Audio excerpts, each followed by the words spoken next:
Bienvenue sur Fleur d'Avocat. Je suis Lila-Louise Maréchaux et dans ce podcast, je vais à la rencontre des avocats bien dans leur robe.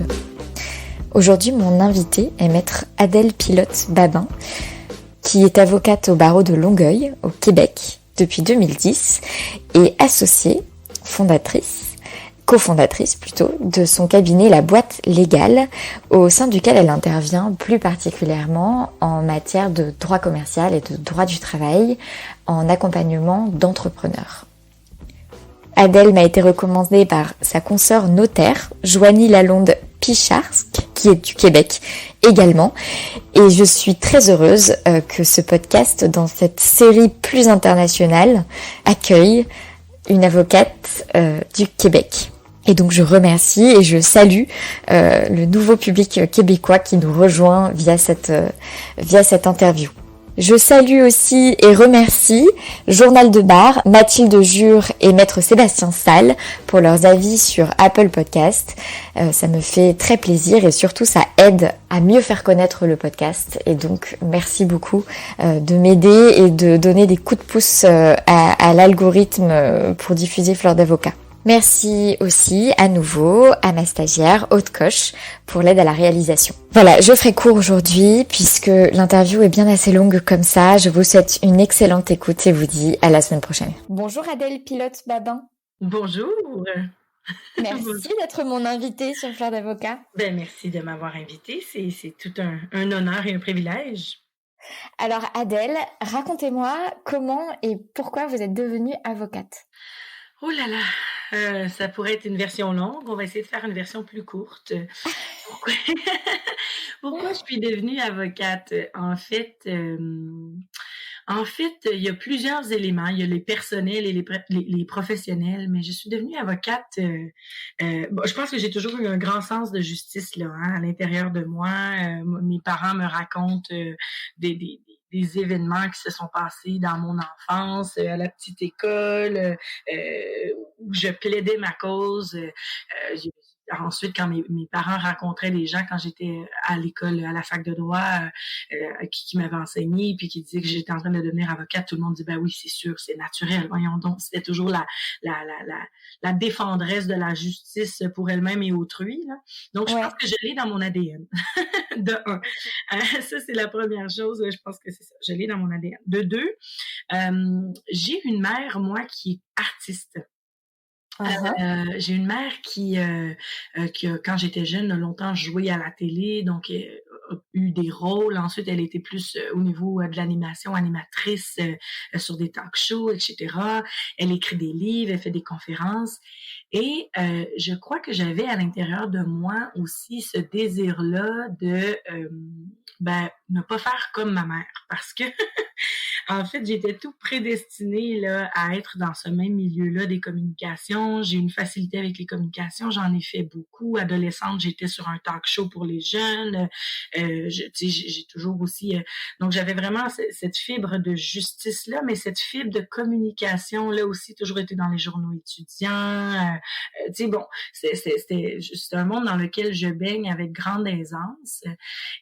Mais je me rappelle que j'avais cette envie-là de contrer la ligne directrice là, établie par ma mère vers le milieu artistique. Puis c'était super drôle parce qu'on avait les conversations un peu inverses là qu'on pourrait s'imaginer, un peu clichés dans les familles.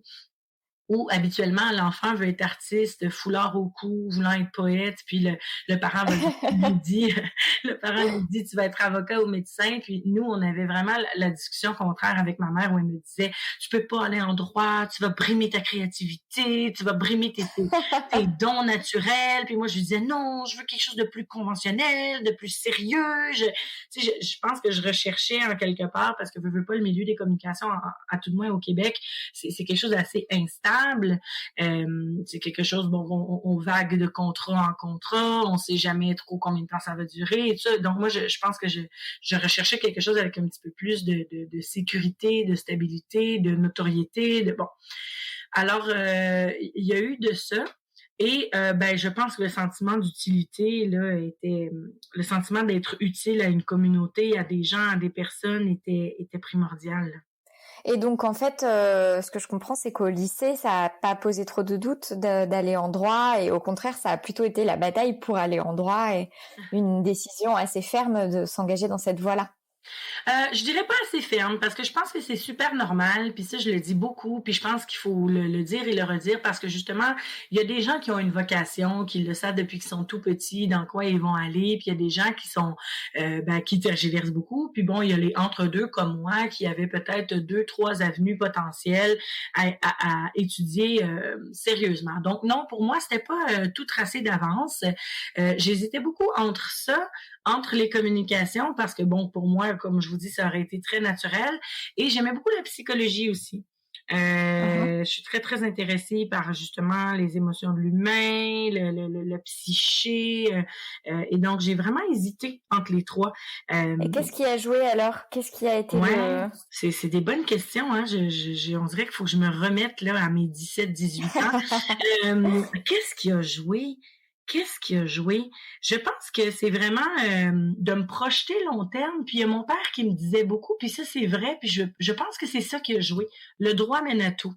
Je sais pas si vous dites ça chez vous, le droit mène à tout. Si, Si? OK. si, c'est aussi quelque chose qu'on dit en France, ouais. Ouais, ben je crois vraiment là avec la question que vous venez de me poser, le déclic se fait là, c'est cette phrase-là qui m'a fait pencher vers le droit. Parce que je crois que si j'avais choisi avec mon cœur à ce moment-là, probablement que j'aurais été en communication, Mm. en journalisme, en télévision, etc. Parce que c'est le monde que je connaissais. J'aimais beaucoup la psychologie, mais rapidement je me suis dit, est-ce que je me vois faire ça toute ma vie? Et non. Et comme le droit menait à tout et qui m'intéressait à la base dans ce qu'il était entièrement et complètement, ouais, je me suis dit, ok, c'est le fun parce que justement, peut-être je vais commencer avec le droit, mais peut-être bifurquer vers autre chose. Je sentais que j'avais un grand espace, une grande liberté de rechoisir plus tard. Puis là, plus on parle, plus je me rends compte aussi que, en fait, c'est ce grand sentiment de liberté là. Ouais. Ouais, qui pour moi a toujours été primordial et que j'aurais été recherchée probablement dans un monde plus de communication, justement en freelance, avec des contrats différents, se sentir toujours un peu challengé. Et il y a ça aussi beaucoup dans le droit. Hein. On peut faire du droit de la famille, on peut faire du droit civil, on peut faire, tu sais, le choix est vaste, la liberté est grande. Donc je pense que c'est aussi ça qui m'a attirée beaucoup. Et une fois arrivé à la fac de droit, Oui. pas de déception. Enfin, comment ça s'est Euh, passé ces années? Ouais, comment ça s'est passé ces années? C'est drôle parce que justement, quand j'ai visité la fac de droit, bon, ma décision était pas mal prise, mais il y avait une visite préalable avant les inscriptions officielles. Et je suis allée avec ma mère et mon père. Puis ça, c'est une image qui va toujours me rester en tête toute ma vie. J'avais mon père qui était fier comme un coq. Là, il passait plus dans les cadres de porte que sa fille allait être une juriste, allait être en droit. Bon, et ma mère, au contraire, elle était 2 mètres plus loin que le groupe. Puis elle avait une face là, de dédain. Puis elle regardait les murs puis elle disait c'est gris, c'est beige, c'est moche. Tu sais, pour elle là, elle pouvait pas croire. C'est comme si l'établissement dans lequel elle était actuellement, vraiment, juste par sa couleur des murs et par son conventionnalisme esthétique, allait brimer ma créativité puis mon élan Donc ça c'est vraiment drôle. Mais quand je suis rentrée. J'ai eu de très belles années. Hein. Moi, je veux pas quelqu'un qui se prend trop au sérieux. J'ai quand même je suis quand même une personne qui a de la facilité à l'école aussi. Je peux pas dire que j'étais une première de classe nécessairement là, mais pour moi, c'était pas nécessairement un défi de réussir sans non plus y passer toutes des nuits blanches à étudier. Et donc pour moi, puis c'est drôle parce que plus on parle, plus je m'en rends compte, il y a le mot liberté qui me vient, mais il y a le mot plaisir aussi. Ouais. Pour moi, ça a toujours été très, très important. Encore aujourd'hui, dans toutes les sphères de ma vie, d'y avoir une grande notion de plaisir. Ce qui ne veut pas dire que ça peut pas être une notion de professionnalisme, une notion de sérieux. Je fais les choses je prends les choses très au sérieux quand je m'y engage. Mais pour moi, chaque étape est très importante, puis une grande signification. Puis l'étape de l'université, de la fac, ben pour moi, c'est un peu comme on voyait dans les films, là. Surtout que moi, je suis allée à une université pardon, qui s'appelle l'Université de Sherbrooke. Disons, c'est à 2 heures environ de Montréal. Donc, un peu notre épicentre, là, est à Montréal. C'est en campagne. Ben, c'est quand même une grande ville, là, mais le campus est sur des genres de vallons, d'herbes. Il y a des dortoirs, il y a vraiment c'est vraiment un peu comme on voit dans les films à l'américaine, là. Tu sais, un campus universitaire, il y a des bars universitaires, il y a une vie universitaire bouillonnante. Donc, pour moi, et c'est une des raisons pourquoi j'ai choisi cette université-là, la première raison, c'était pour ses programmes assez innovateurs, j'en parlerai plus tard, mais et la deuxième, c'était pour vivre à fond cette ambiance étudiante-là. Ce que j'ai fait, je me suis absolument pas privée, donc ça a été des belles années on avait un petit groupe d'amis très consolidés, très solides, très proches. On s'est suivis pendant ces années-là. Et j'ai fait un programme spécial, pardon. Je le savais avant de rentrer que je choisirais ça. En fait, comme je disais, c'est pour ça que j'ai choisi Sherbrooke. Ils ont des programmes combinés. Ils ont moi, j'ai fait... des sortes de doubles programmes. Oui, des doubles programmes. Oui, des doubles programmes. Donc, moi, j'ai fait, dans le fond, un bac, donc ma licence, qu'on appelle, en même temps de faire un master. Donc, je faisais mes sessions là automne, hiver, et l'été, j'avais mes sessions de master. Donc, dans mes 3 années de bac, plus mes 3 sessions de master, ben, j'ai fini avec un bac et un master. Donc ça, c'était super le fun. Et je pense que ce que vous appelez bac, c'est ce qu'on appelle une licence ici en France. Exactement. Le bac, c'est la licence, puis nous, la maîtrise, c'est le master. Donc oui, je faisais ma licence, donc l'année usuelle, là, de septembre à mai environ, et de mai à septembre, je faisais mes sessions de master, donc de maîtrise. Donc j'ai terminé mes 3 ans avec une licence et un master, et en plus de ça, mon master estival que je faisais était combiné avec un master en France. Donc, quand je terminais, j'allais faire un master français. Moi, je suis allée à Montpellier en condensé. Donc, j'avais vraiment c'est ça. Puis c'est une université très innovatrice aussi. La médiation, l'arbitrage, le règlement des différends est très à la mode actuellement, mais ça l'était pas nécessairement il y a 10-12 ans. Et cette université-là donnait des cours d'introduction à la médiation, d'introduction à l'arbitrage et tout ça. Donc, et qu'est-ce que vous alliez chercher dans un master spécial? Est-ce que c'était le fait d'en faire un peu plus en moins de temps? Est-ce que c'était justement l'originalité de certaines matières? Est-ce que c'était l'opportunité d'avoir une année d'études en France? Enfin, pourquoi avoir voulu faire un tel master? Oui.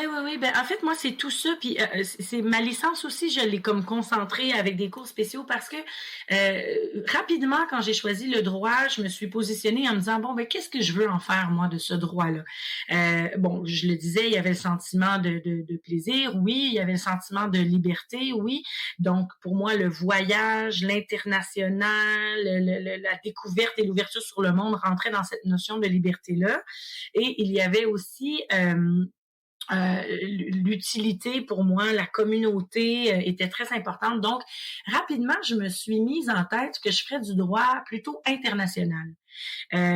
J'ai toujours été très friande là de ce qui se passait dans le monde, de lire au niveau politique, social, économique, même à l'adolescence. Là, j'avais des cours au cégep. Vous avez pas vraiment le cégep, si je me trompe pas. C'est comme entre le lycée et l'université, on a comme non, on n'a pas ça. C'est ça. Nous, entre le lycée et l'université, on a comme un 2 ans qui est très général, mais qui nous permet... comme aux États-Unis, non? Oui, c'est assez similaire. Puis donc, ce sont des cours très généraux qui nous permettent de toucher un peu à tout. Puis moi, à cette époque-là, je me suis rendu compte que j'aimais beaucoup justement tout ce qui était politique internationale, mondialisation, socialisation mondiale, bref.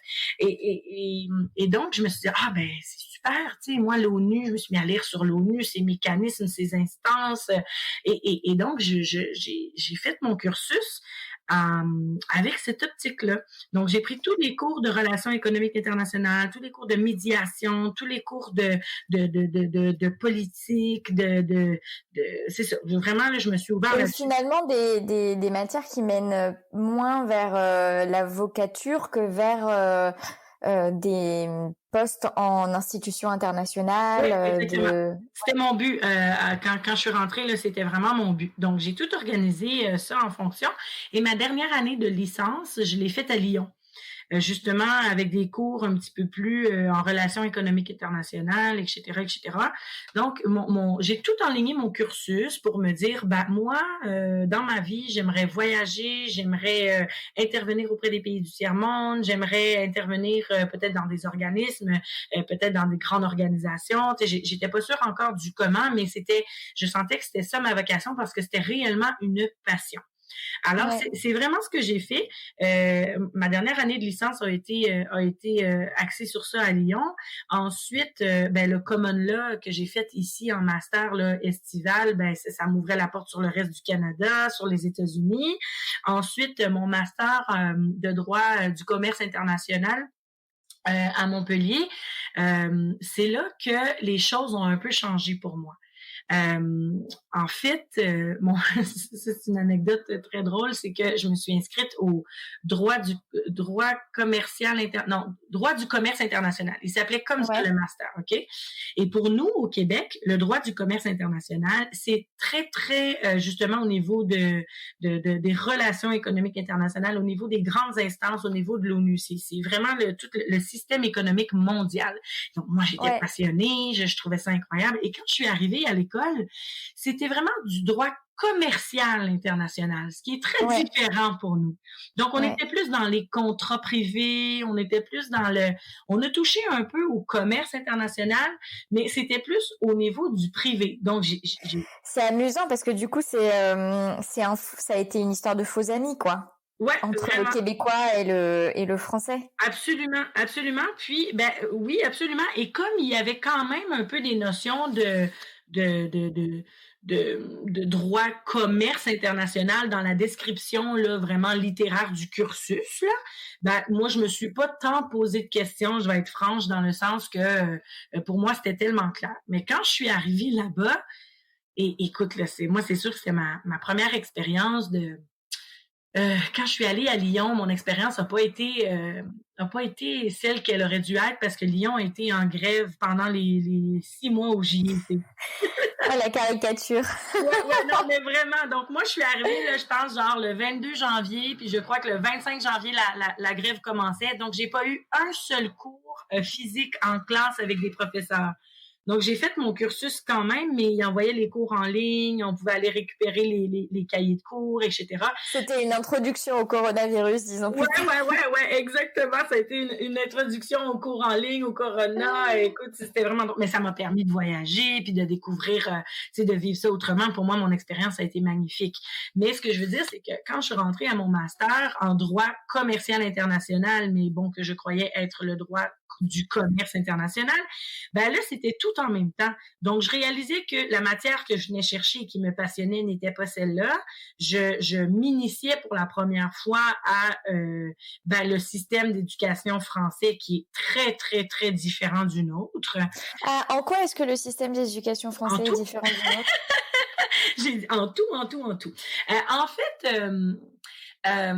je veux pas critiquer, pas du tout, mais socialement... Non, mais c'est un ressenti personnel, il y a pas de mal. C'est pas tellement un ressenti personnel dans le sens qu'il y a des études qui en parlent, parce que moi, je me suis beaucoup intéressée au sujet. Socialement, la France et le Québec ont encore un genre de 10 ans de différence, ce que l'on dit, au niveau des relations sociales, de la hiérarchie, de l'autorité, de la prise de position, puis ça, c'est pas moi qui le dis, là, je pourrais mettre des liens d'études, etc., mais en tout cas, moi, puis je pense qu'en plus, dans mon master, c'était encore plus hiérarchique et encore plus conventionnel que la moyenne. Ouais. Et donc, écoute, bon, on vous voit, bon, ça c'est normal, ici, on vous voit aussi, mais il fallait se lever quand le professeur rentrait, se lever quand il sortait. On pouvait pas boire, on pouvait pas manger, on pouvait à peine respirer. On avait de l'école le samedi, c'était présence obligatoire. On se faisait traiter, là, mais vraiment, tu sais, quelqu'un disait quelque chose de pas correct, le directeur, il pouvait dire pauvre con. Mais ici, c'est impossible à même Ouais. imaginer. Je veux dire, juste de devoir se lever quand un prof rentre en classe, et un prof imposerait ça à ses étudiants, il serait mis dehors, là. Il y aurait une foulée de contestations incroyables. C'est pas les mêmes rapports, pas du tout. Puis c'est vrai aussi dans le milieu du travail. Puis moi, je le vois parce que comme j'ai étudié en France, j'ai beaucoup d'amies françaises avocates actuellement, soit en entreprise, soit, bon, je sais que vous dites juriste, là, mais Oui. j'ai beaucoup d'avocates, juristes qui sont des amis très proches à moi, puis on se compte nos réalités, mais c'est deux mondes, là. C'est complètement deux mondes.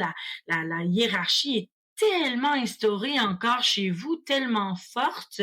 Ouais. Puis chez nous, c'est pas comme ça, pas du tout. Donc, moi qui en plus a une fougue et une verve un peu d'opposition, de contestation, de justice pour tous, de décloisonnement, du conventionnalisme, ben ouais, ça a fait pas mal de flamèches, je dirais. Puis en plus, j'ai été élue présidente du groupe de la classe, mais au C'est grand drôle mal. ça d'être élue présidente alors qu'on n'est pas d'ici. Enfin. C'est parce que les gens trouvaient ça drôle, parce que dans le sens qu'ils voyaient bien que moi, j'allais essayer de faire un peu changer les choses, que d'essayer d'avoir une meilleure communication avec les professeurs, avec les organisateurs du master, avec le directeur, avec, tu sais, les gens le voyaient bien, là. Moi, je me suis amie avec tout le monde en arrivant, puis bon, ils voyaient bien que moi, je n'étais pas nécessairement d'accord avec ce système-là, puis que j'allais servir d'un intermédiaire différent, en fait. Euh, ouais, Et ouais. ça a marché? Ben, ça a marché. Oui, je pense qu'on a obtenu des choses, puis on a eu des discussions qui n'auraient pas pu se tenir autrement, mais c'est sûr que pour moi, avec le directeur du master, ça a été très, très confrontant. Je m'attendais à ça, mais ça a été très confrontant, mais très formateur aussi, tu sais, de se positionner. J'étais jeune à ce moment-là, là, j'avais quoi? J'avais 23 ans, 23 ans, 24 ans, de se positionner face à un homme qui a une stature, qui a une notoriété, qui est plus vieux, qui est absolument pas ouvert à tout ça, puis de faire un peu changer les choses. Puis au final, le directeur, quand j'ai terminé, il m'a convoqué à son bureau, puis il m'a vraiment dit, tu sais, Adèle, ça a été très confrontant cette année, je sens que tu as appris, mais je veux te dire que moi aussi, j'ai appris beaucoup, j'ai appris à connaître un peu plus les mœurs québécois, votre façon de penser. Je pense que ça va faciliter mes échanges futurs avec le Québec. Merci, tu sais, d'avoir apporté ta fougue au groupe. Donc, Ah, c'est chouette. ouais, ça a été. Écoute, je pense que j'ai pas dit un mot après ça. J'en étais subjuguée complètement. Fait que, je sais pas si c'était parce qu'il était content de se débarrasser de moi ou si c'était sincère, mais bref, ça a été quand même. C'est comme ça que ça s'est passé. Mais donc en tout cas, ça a été une année indépendamment de cette confrontation et de cet apprentissage de voilà élever la voix pour faire valoir ses points, valoir ses droits et un peu assouplir certaines relations et certaines règles, etc. Ce que je comprends, c'est que ça a été un tipping point aussi au niveau de carrière parce que là où vous vous orientez plus vers des relations internationales, de la négociation, des institutions, etc. Vous vous êtes retrouvé à faire plus du droit privé, enfin des matières plus de juristes purs d'une certaine manière. Et du coup, à la fin de cette année, est-ce que, enfin, qu'est-ce que vous en avez fait de cette année à faire des choses dont vous vous attendiez pas en termes de fond, en termes de contenu? Ben en fait, tu sais, j'en ai fait aussi pendant ma licence, hein, dans le sens qu'il y a des cours obligatoires qui sont les contrats. Oui, Bon, ça reste oui, oui, c'est ça. Mais un bac de droit. ouais, et puis au lieu de, puis je me souviens très bien de mon sentiment de me dire, oh my God, mais qu'est-ce que je fais ici, qu'est-ce que je vais en faire. Puis en fait, on était 4 Québécois à s'être inscrits dans ce programme-là, et quand les autres ont constaté la même chose que moi, ils ont changé de programme. Et moi, je suis la seule à être restée dans ce programme-là en me disant, Et pourquoi? pourquoi je suis restée? Ouais. Ben, parce que d'un, les autres programmes ne m'intéressaient absolument pas. Et lui, ben, avait quand même des aspects qui m'intéressaient, comme je le disais. On a fait quand même un MOOC. Je sais pas si vous connaissez ça, mais qui est une simulation de médiation internationale. On a fait quand même des choses très intéressantes. Et le groupe était fun aussi. Il était riche. C'était des gens qui venaient de partout de la France, qui avaient déjà des masters, qui venaient des bonnes écoles. Vraiment, c'était très riche. Donc, je me suis vraiment positionnée plus en... Puis moi, je me rends compte en parlant que j'ai toujours vécu ça un peu comme ça, me positionner en fonction des opportunités. En me disant, bon, regarde Adèle, tu es entourée de personnes riches, de contacts qui seront précieux autant au niveau professionnel qu'amicaux. Tu vas toucher à plusieurs choses ici qui pourront te servir. Donc, je me suis vraiment plongée en me disant, tout ce que je vais pouvoir récolter ici va me servir pour plus tard et je vais en bénéficier. Ceci étant Ouais. dit, je n'ai pas démordu à ce moment-là nécessairement de mon rêve et de ma passion parce que après ce master-là, je suis revenue ici au Québec faire le barreau, donc l'école du barreau, Ouais. ce qui est votre CCAP, votre comment ça s'appelle? Le Le CAPA, mais CAPA. on dit l'école d'avocat. Donc d'abord c'est le CRFPA et ensuite on rentre à l'école d'avocat. Ouais, bon, Il y a, nous, il c'est y un a peu la 2 même ans chose. et voilà. Ouais, bon, mais Mm. c'est vraiment pas le même principe. Nous, en fait, le barreau, comment ça se passe, c'est ben, justement c'est un genre de récapitulatif de nos années de droit, de notre licence. On a le choix de le faire en 8 mois ou en 4 mois. Si on le fait en 8 mois, le premier 4 mois est un 4 mois de révision, puis l'autre 4 mois, c'est les 4 mois d'examen. Et si on décide de ne pas avoir cette révision-là, on peut tout de suite sauter dans le 4 mois d'examen. Et ensuite, on a un 6 mois de stage qu'on doit Mm. faire. Et au bout de ce 6 mois de stage-là, si on a passé les examens et on a passé le stage, et là, on peut devenir avocat et être assermenté. Ouais. Alors, moi, je suis retournée faire le barreau. J'ai décidé de le faire en 4 mois. Bon, je l'ai réussi, pas de souci. Et ensuite, je suis allée faire mon stage du barreau de 6 mois dans une organisation onusienne. Donc, Ouais. je suis allée pour l'organisation pour l'interdiction des armes chimiques à La Haye, aux Pays-Bas. Ouais. Et là, drôlement, j'ai fait beaucoup de droit international public, donc des recherches, tu sais, ce qui me passionnait, mais j'ai aussi été amenée à faire du droit international un peu plus privé, au niveau des contrats, des commandes, de la distribution, des fournisseurs, et là, j'ai vu que mon master me servait, puis que c'était quelque chose qui me faisait, qui me faisait vibrer aussi. Mm, mm, mm. Et c'est à ce moment-là que je me suis vraiment positionnée parce que là, mon contrat allait être conduit. Je suis même allée en Afrique comme sur un autre stage. Et à la suite de tout ça, je me suis rendu compte que tout le niveau international, du droit international, me passionnait, mais pas pour en faire ma carrière, que ça allait être une passion, justement. Puis encore aujourd'hui, j'en suis une mordue. Euh, on est abonné à tous les magazines, au Courrier international. Quand je dis on, c'est mon conjoint et moi. On lit beaucoup, on discute, on se challenge, on s'y informe parce que c'est vraiment des sujets qui nous passionnent. Mais je me suis rendu compte à ce moment-là que ça allait pas me passionner assez pour faire une carrière parce que ça venait trop avec son lot du côté humain et personnel, de challenge qui me convenait pas à ce moment-là.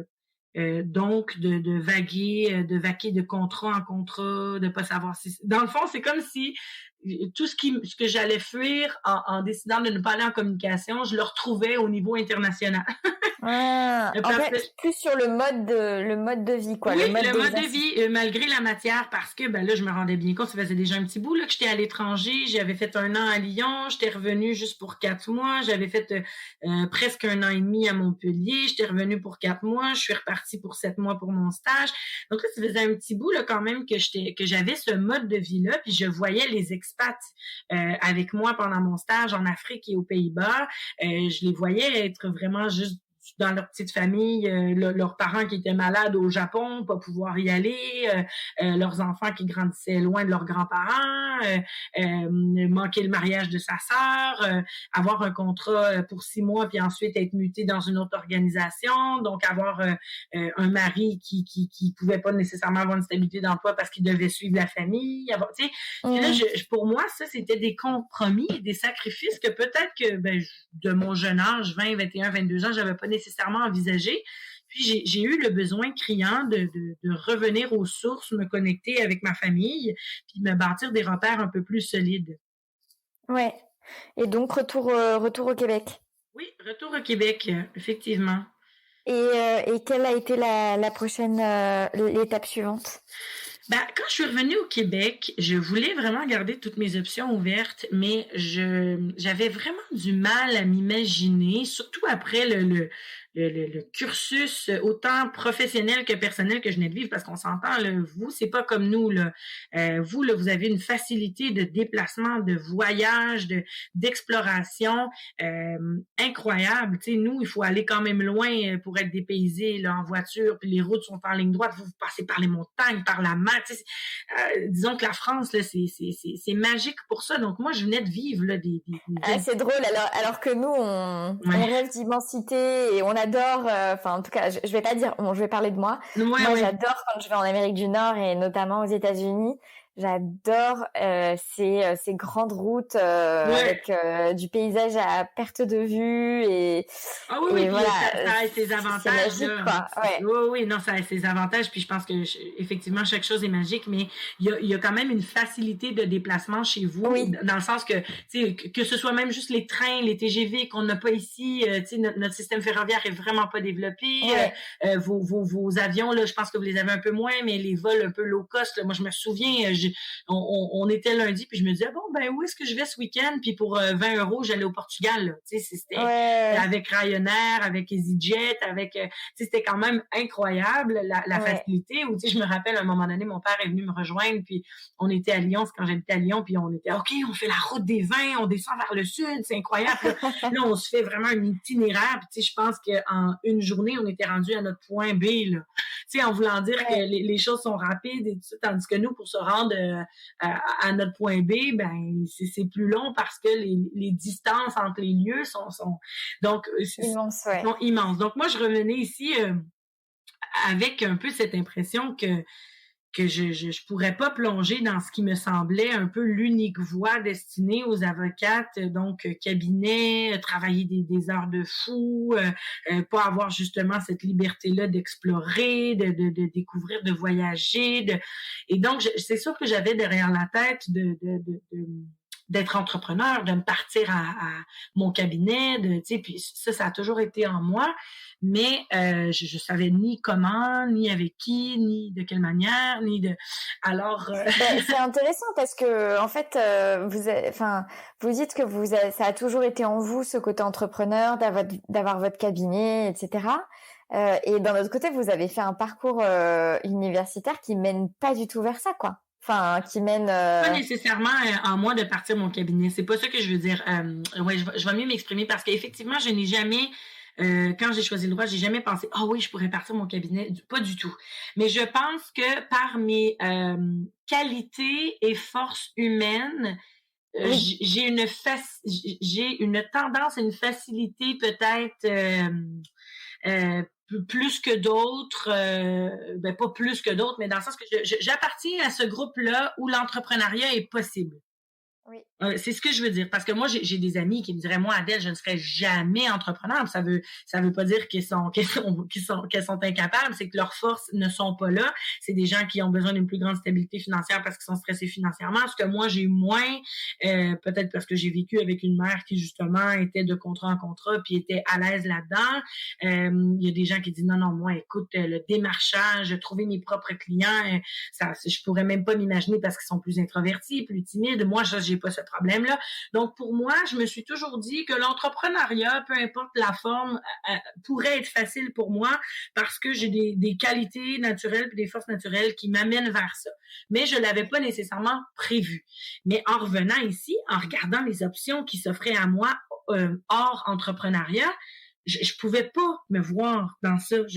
Puis j'ai dans ma famille maternelle, tout le monde est freelance. Quasiment. Tout le monde. Mon grand-père avait été entrepreneur. Ma mère est comme je vous disais, est freelance. Ma tante est autrice.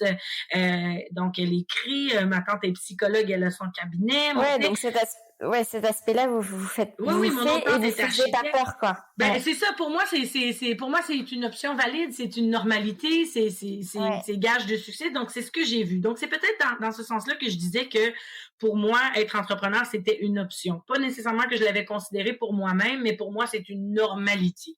Alors quand je suis revenue ici et que j'ai rapidement constaté bon OK, je reviens ici, je prends le temps de me poser, je revois mes sources parce que là moi ça faisait quand même 3-4 ans que j'étais in and out là, tu sais j'avais pas nécessairement d'appartement, j'avais plus de chambre chez mes parents, j'avais plus bon.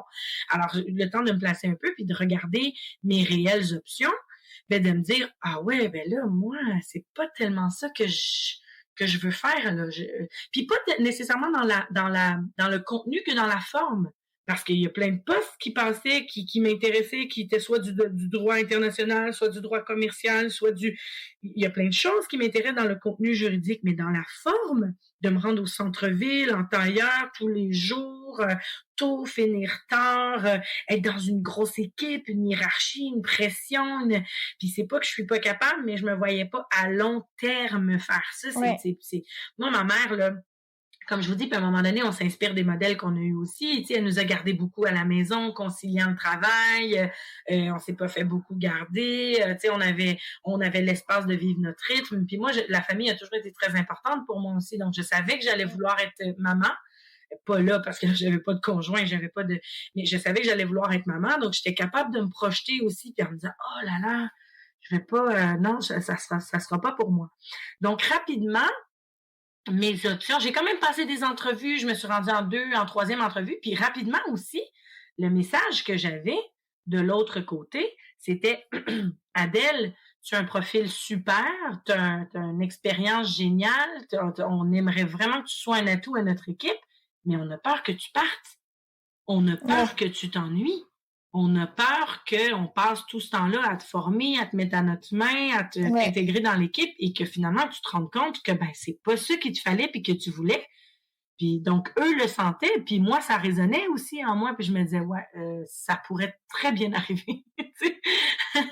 Ouais, Ouais, donc à un moment donné je me suis rendue comme à l'évidence que j'avais pas nécessairement le choix de me créer ma façon de faire, ma pratique avec mes atouts que j'avais acquis en droit commercial, en droit contractuel, en droit avec une notion internationale aussi. Tu sais, ici, là, les jeunes compagnies qui voudraient faire de l'import-export là, doivent aller dans les grands cabinets, payer 600 $ de l'heure.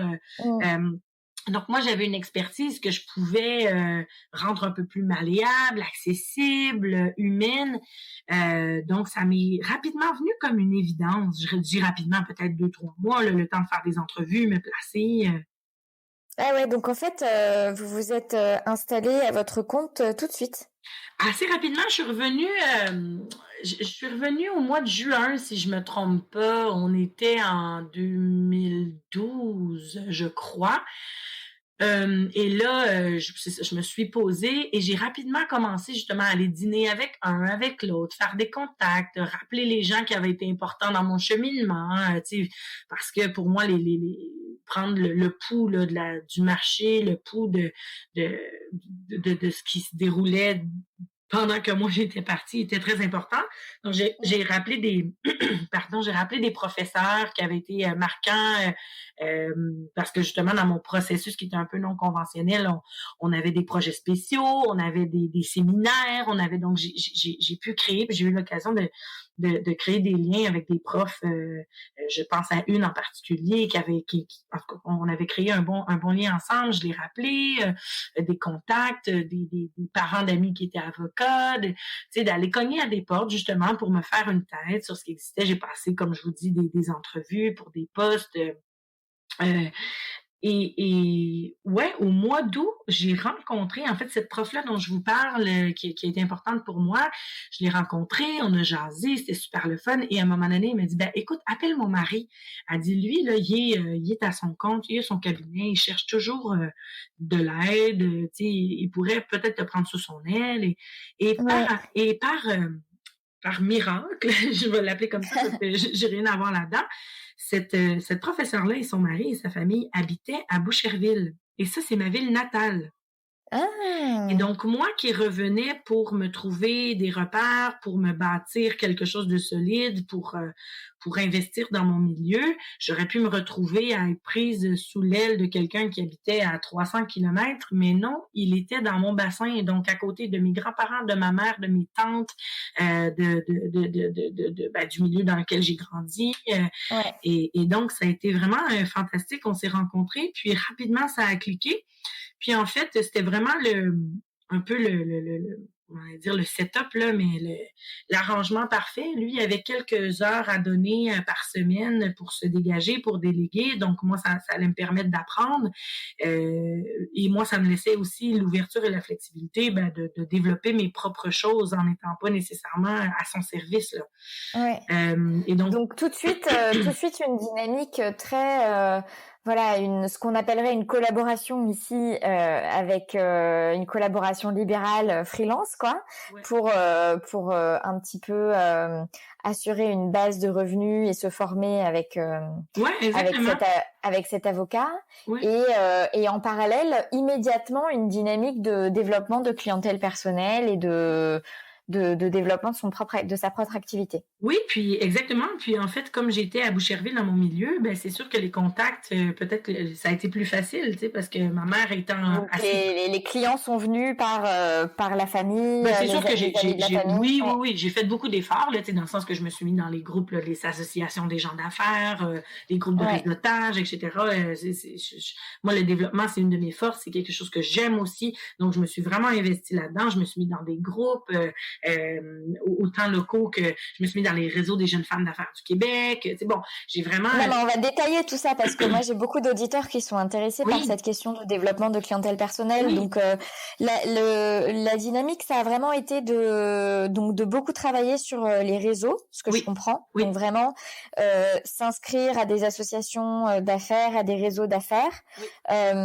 C'est des réseaux qui fonctionnaient. Est-ce que c'est des réseaux un peu comme par exemple le BNI ou des choses comme ça ou Il y en a de ça. Il y a eu différents. Là, ben oui, je vais en parler parce que c'est vrai que c'est très intéressant parce que des fois on cherche un peu par où commencer. C'est sûr que je crois que ces temps-ci et d'autant plus avec le COVID là, et le coronavirus, là, les choses sont en train de changer. Moi, depuis 2, 3 ans, j'ai beaucoup moins l'obligation de faire ce développement-là en présentiel parce que il y a beaucoup de choses qui se font en ligne. Donc, on pourrait parler longuement de développer sa croissance et sa présence en ligne, mais on peut parler aussi du présentiel. Moi, ce que j'ai mais fait. on peut parler des deux. Pourquoi Ouais. choisir hein Non, enfin, je veux non, dire, effectivement, pourquoi choisir? C'était moins.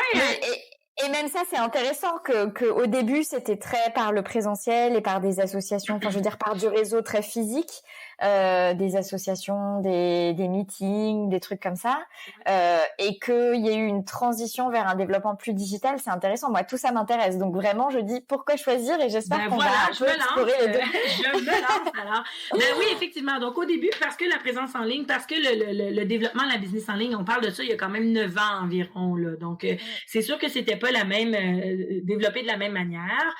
Et donc oui, au début pour moi, ça a été vraiment d'aller dans des réseaux. Donc oui, il y a eu le réseau BNI qui existe ici aussi. Donc BNI qui étant un petit groupe avec un professionnel, un type de professionnel par groupe et qui se rencontre une fois par semaine, soit au déjeuner, au 5 à 7, au souper, etc.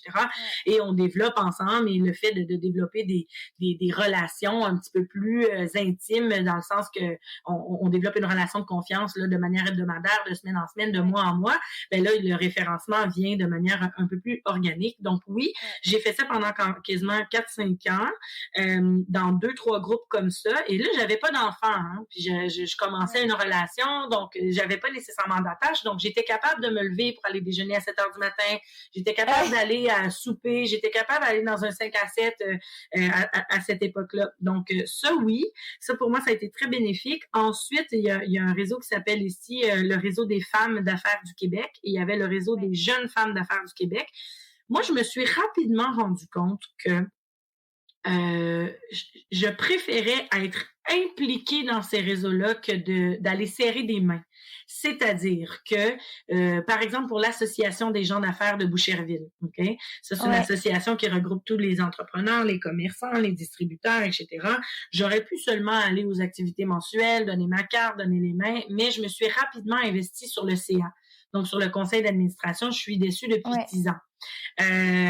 Donc, pour moi, c'était question d'avoir cette visibilité-là, oui, mais question aussi d'avoir ce sentiment de la communauté-là, d'avoir un sentiment d'utilité à l'apport de la citoyenneté corporative. Pour moi, c'était très... Une notion de contribution. Pardon? La notion de contribution, je pense, on dirait en français, la notion de métropole.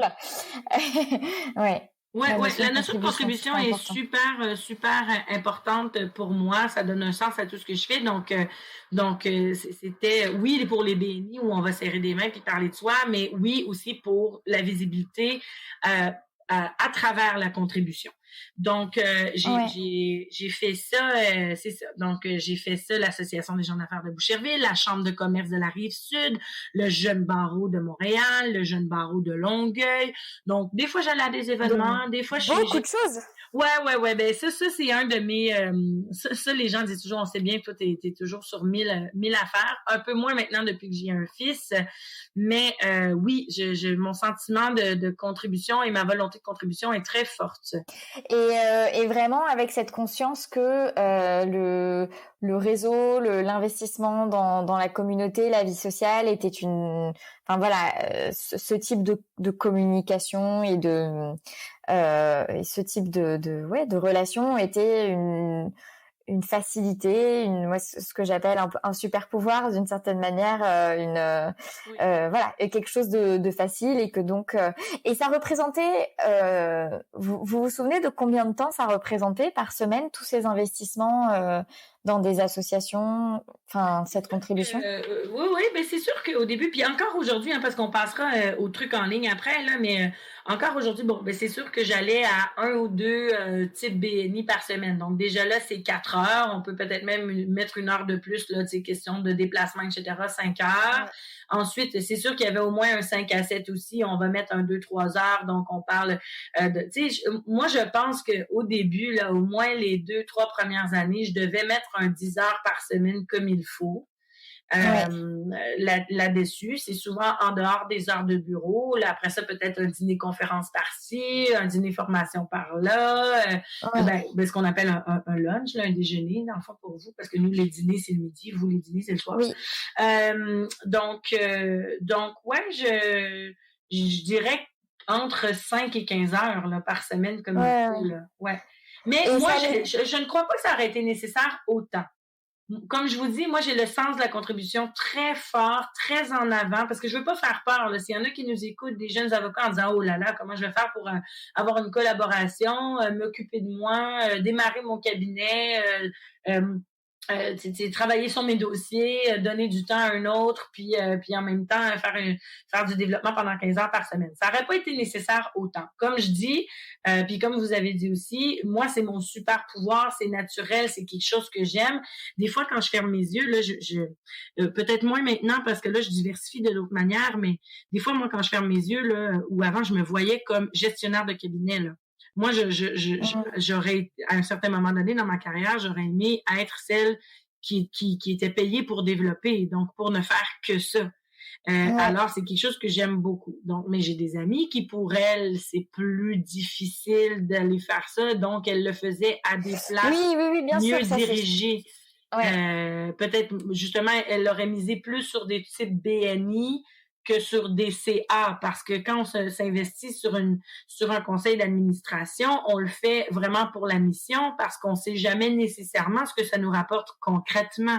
Ça nous donne de la visibilité, ça nous donne des contacts, ça nous donne un réseau, mais est-ce que les références viennent automatiquement? Vu que c'est pas ça le but, c'est un petit peu plus difficilement quantifiable. Ouais. Et combien, est-ce que les résultats en termes de clientèle se sont tout de suite fait sentir? Est-ce que combien de temps ça a mis avant d'avoir un agenda qui roule en termes de clientèle, enfin voilà, de demandes d'accompagnement juridique. Pour moi, ça Ça a vous a été quand pris. même assez rapide Ouais. et c'est bien parce que justement, mon association avec mon partenaire, qui est encore mon partenaire aujourd'hui, hein, Alexandre, c'est Ouais. 9 ans plus tard, c'est encore mon associé. Ça a été bien parce que lui, il avait pas énormément d'heures à déléguer, comme je disais tout à l'heure, et donc moi, il fallait vraiment que je me trouve rapidement des mandats. C'est sûr qu'au début, on prend un peu tout ce qui passe. Hein, puis pour moi, ça, c'est important aussi dans le sens que je cognais à plusieurs portes, je m'investissais à plusieurs endroits, mais je prenais un peu tous les mandats aussi, sans nécessairement. D'accord, donc il y avait pas au début une logique de moi ce que je veux faire c'est surtout du droit des personnes, du droit des entreprises, plus Oui, il l'avait. Moi, particulièrement. je savais que je voulais faire du droit des entreprises. Je savais que je voulais accompagner des entreprises à développer tous leurs projets parce que je suis une fille de projet. Bon, j'ai cette fibre-là entrepreneuriale. Mais au début, ben, de un, faut se pratiquer. Faut toucher un peu à tout. Faut voir ce dans quoi on est bonne. Faut voir ce dans quoi on excelle, ce qui nous passionne, ce qui nous fait vibrer. Mm. Et il y a aussi la notion alimentaire. Elle est nécessaire à nommer celle-là, dans le sens que ben faut manger, faut avoir des sous, faut des choses qui rentrent. Donc moi j'étais très réaliste à ce moment-là de ben écoute, moi puis en même temps de partir mon cabinet, quasiment le jour même, je me suis inscrite à un autre master, donc un peu folle. Euh, et donc pour moi c'était sûr que ben si je voulais consacrer du temps un peu à mon master qui était en médiation justement pour Mm. avoir le titre de médiatrice, qui était que je voulais consacrer du temps à mon développement, ben je pouvais pas être trop capricieuse sur les mandats qui rentraient et je le voyais vraiment comme une opportunité d'apprendre, de toucher.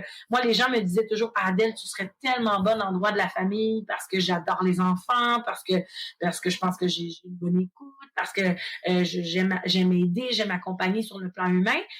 Mais donc je me suis dit, bah ok, je vais faire quand même quelques dossiers de droit de la famille parce que les gens me disaient tellement ça aurait été moche de rejeter ça du revers de la main juste parce que Mm. et finalement j'ai fait quelques dossiers puis c'était non pour moi parce que Mm, c'était mm, trop procédural, parce que justement on n'avait pas assez de place à l'émotion, parce que c'était des parents qui se chicanaient au-delà de l'intérêt de l'enfant, puis moi je pouvais pas gérer ça. Bon, alors Ouais. ensuite j'ai même Non, fait mais donc c'est oui, intéressant parce que ça a été d'ouvrir un peu, de prendre ce qui nous est proposé et au fur et à mesure qu'il y a de plus en plus de dossiers, que d'une part on peut se le permettre en termes de exactement, flux exactement. de dossiers et que en plus on a une meilleure visibilité sur ce qui vraiment nous plaît ou pas, resserrer au fur et à mesure son positionnement et voilà, et son domaine d'intervention pour se concentrer sur ce qui nous plaît le Mais plus. en fait, moi, où j'ai resserré, ben, c'est rapidement venu, je dirais, là, à la fin de la première année, j'ai rapidement su ce que je voudrais faire, mais j'étais très consciente que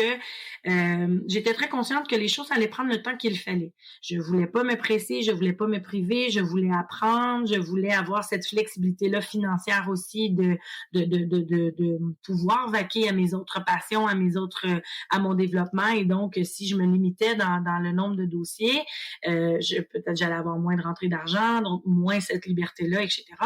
Et moi, où j'ai eu le déclic, où là, il fallait que je me niche, c'est quand je suis tombée enceinte. Mm. En fait, parce que ben là, première année 2012, ben, c'est une année justement d'exploration. Ensuite, 2013, on est encore là-dedans. Et là, 2014, je tombe enceinte. Et là, je me dis, ben parfait, ok. Donc là, on est pas mal dans une année de mise en place en vue de l'accouchement, en vue de qui va reprendre mes dossiers, comment je vais organiser mes choses. Et là, je commence à me dire, ok, ben moi, je vais commencer à réduire, à ôter à enlever de mon volume d'affaires, ce qui me plaît moins, de ce qui me fait moins vibrer, parce que quand je vais revenir, quand je vais accoucher, j'aurai plus ce loisir-là d'avoir tout mon temps, ouais, c'est ça, d'avoir tout mon temps, d'avoir tout mon espace mental, mon énergie. Donc, Ouais, je veux c'est normal, voir. Ouais, c'est un rééquilibrage en fonction des étapes de la vie et c'est ce que je dis très souvent à mes clients en formation et notamment quand on parle d'équilibre vie pro vie perso et puis même de développement, etc. Il y a une étape pour tout, il y a des étapes pour ouvrir beaucoup de choses, de portes, créer beaucoup d'opportunités, exactement. voilà, prendre beaucoup de dossiers, etc. Et puis il y a un événement, ça peut être une naissance ou un deuil, ça peut être un déménagement, ça peut être une rencontre, ça peut être un nouveau projet qui fait qu'on revoit un peu la répartition de ses engagements. Et donc, c'est très fluide en fait comme approche. Et donc vous, ça a été une réflexion, disons, encouragée à l'initiative de la grossesse et de la réorganisation en vue de l'arrivée de l'enfant. Ouais, exactement. Ça a été ça, oui. Et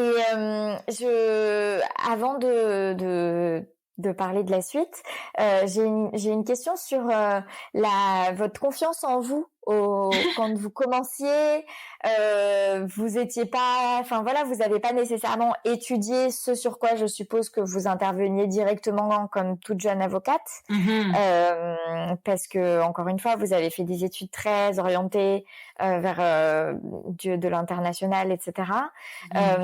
Et là, vous vous retrouvez plus dans de la vie économique locale et un avocat plus local, quoi, d'accompagnement plus des individus.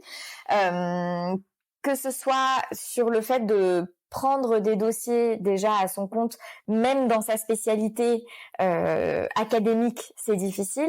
Vous, comment est-ce que vous avez géré cette confiance en vous? Est-ce que vous avez eu des doutes? Comment vous les avez gérés? Enfin voilà. C'est certain. Ça c'est la première question. Et la deuxième, c'est autour des honoraires et de se faire payer par les clients, le rapport à l'argent. Oh là là là là, oui. Ça, c'est vrai, c'est des très bons sujets, hein.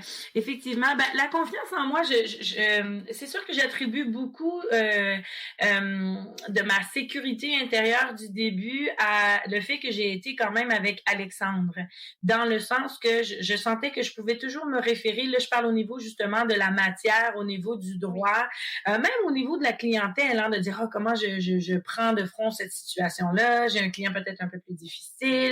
Donc, j'avais quand même un homme d'expérience. Alexandre a 22 ans de pratique aujourd'hui. Donc, il y avait quand même 12 ans de pratique, un peu plus, là, même là, quasiment 15 ans de pratique à l'époque. Et donc, je me sentais très en sécurité à ce niveau-là. Pour la confiance en moi, c'est vrai que c'était à travailler, dans le sens qu'au niveau du développement, j'avais pas besoin de confiance en moi, ça, je savais que c'était ma force, etc. Mais effectivement que de me sentir compétente dans mes dossiers, c'était toute une autre chose.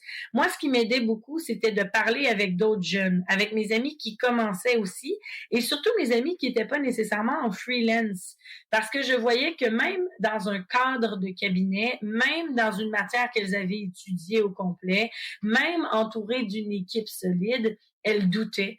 Elle apprenait sur le tas, comme on dit ici. Elle était à tâtons. Et donc ça me sécurisait beaucoup de pas me sentir seule, de pas sentir que justement mes choix un peu marginaux, mon parcours un peu marginal faisait en sorte que j'y arriverais pas, ou faisait en sorte que... Donc, ce que j'essaie de dire, c'est que l'idée moi, c'est pas de se comparer que je veux dire, mais de se rassembler, puis de discuter, puis d'échanger, parce que souvent, on vit une réalité qui est très confrontante, puis on se rend compte quand on s'ouvre un peu à des gens qui vivent une réalité similaire, qu'on n'est absolument pas toute seule.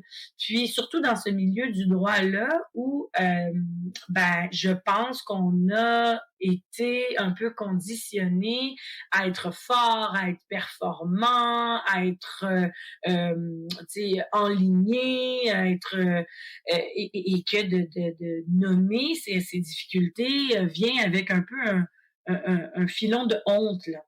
Oui. Puis moi j'ai essayé de casser ça assez rapidement pour justement me rassembler. J'avais un ami qui se partait en business en même temps que moi. J'avais une amie qui, c'est ça, toutes mes amies commençaient un peu, là. Tu sais, j'étais 1 an en retard, moi, parce que j'avais fait une maîtrise supplémentaire. Donc, j'avais des amis qui commençaient à peine à se sentir après 1 an bien dans leur milieu. C'était très rassurant de pouvoir discuter, échanger, me rassurer. Et je me rappelle qu'à un moment donné, moi, je me suis donné des outils concrets aussi, avec des listes. Je suis une listophile assumée et affirmée. Là, ma vie est une liste. J'adore faire des listes. Et je me rappelle que j'avais à un moment donné 3 cahiers. Ça, c'est drôle parce que j'allais retrouver ce cahier-là dernièrement. J'avais un cahier de liste de choses à faire. J'avais un cahier je vais en parler juste de deux, donc de liste de choses à faire, donc qui me motivaient pour ma journée et qui m'encadraient. Et à la fin de ma journée, avant de quitter le bureau, j'avais un cahier de choses que j'avais faites et que j'avais accomplies. Et je mettais là-dedans les choses que j'avais faites, donc que je cochais sur mon autre liste, sur ma to-do list, comme on dit, les choses que j'avais faites en surplus, parce que souvent on se rend compte qu'on en fait plus que ce qui était sur notre liste, même si on n'a pas tout fait notre liste. On a fait beaucoup d'autres choses. On a fait des urgences, on a fait des choses qui sont arrivées là, de manière inusitée. Et ensuite, je mettais comme mes bons coups, mes fiertés, mes apprentissages, etc.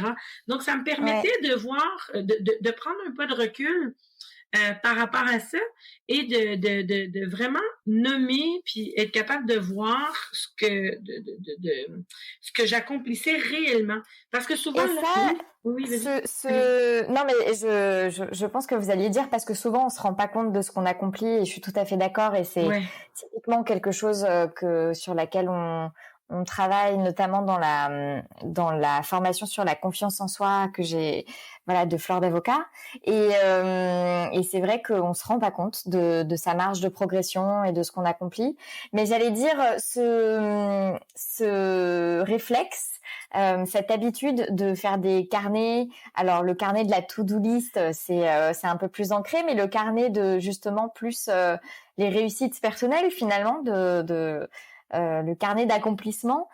Où est-ce que, ça sort d'où? Moi, je connais très peu de personnes qui font ça, donc du coup, je suis curieuse de savoir. Et encore plus, il y a 10 ans où c'était moins l'introspection était un peu moins. Exactement. Ouais. Ben, en fait, comme je vous dis, je sais que là, je parle souvent de ma mère, là, j'ai l'air de la fille à maman, mais c'est parce que j'ai la chance d'être tombée dans un milieu assez marginal et avant-gardiste. Ma mère, depuis 30 ans maintenant, écrit tous les matins, et moi, je fais ça depuis 12 ans. Maintenant, je ne commence jamais une journée sans écrire. C'est un exercice que ce n'est ni elle ni moi qui avons inventé. C'est de Julia Cameron, si je me trompe pas, et c'est un exercice qui s'appelle les pages du matin.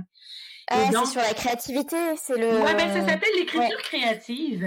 En fait, puis c'est le concept là, rapidement de commencer sa journée en couchant sur papier tout ce qui nous habite. Et pourquoi le matin? Parce que si on faisait cet exercice-là le soir, on serait vraiment dans le racontage factuel de notre journée, tandis que le matin, on se lève frais et dispo. Le cerveau a pas commencé à être en ébullition et donc on peut vraiment plonger à l'intérieur de soi pour voir ce qui nous habite et le coucher sur papier pour le sortir de notre corps, de notre tête, de notre cœur, afin de commencer notre journée dégagée, allégée, centrée sur notre essence, sur notre énergie, etc. Moi, ça fait 12 ans que je fais ça. Ma mère, ça fait 30 ans qu'elle fait ça. Et ça fait le même temps que je fais aussi tous les soirs un inventaire quotidien. Donc, je ne me couche jamais sans prendre un 10 minutes, et c'est vraiment 10 minutes top chrono. Là, j'ai mon petit cahier sur ma table de chevet à côté de moi. Et j'écris mes merci, mes fiertés, mes déceptions, mes apprentissages. Il m'en faut 3 minimalement dans chaque catégorie. Et donc, je me... Oh là là, moi, on m'a invité à faire ça. Et j'ai énormément de mal à faire ça parce que j'ai beaucoup de mal à y mettre de la rigueur. Moi dans mon agenda il y a un espace pour mettre les bonnes choses qui sont arrivées cette semaine-là, donc je le note. Et à la fin de chaque mois j'ai un espace pour prendre un peu de temps pour noter les meilleurs moments de ce mois, les moments dont je me souviens le plus, les 3 leçons que j'ai apprises. Si je suis satisfaite ou pas de ma gestion du temps, comment est-ce que je pourrais améliorer les points, donc un point de réflexion. Mais quotidiennement, j'ai beaucoup de difficultés à le faire. Et en fait, quand je l'ai fait pendant quelques semaines, je le faisais de manière, le coach qui m'avait invité à faire ça, il me disait mais c'est hyper automatique parce que je mettais des verbes, c'était un mot quoi. Donc je mettais yoga point et dans ma tête ça voulait dire j'ai fait non mais ça se peut, mais du coup c'est marrant parce que lui il me disait ce serait encore mieux, enfin, le stade suivant, ce serait de pouvoir dire, par exemple, dans mes réussites, je suis allée au yoga et c'est, enfin voilà, et donc oui. j'ai pris soin de mon corps, enfin un truc un peu plus qui met un peu plus de contexte et qui sont un peu moins genre expéditif. Moi, c'est vrai que je le faisais vraiment comme un pinceau, quoi. Et donc ça me fait rire parce que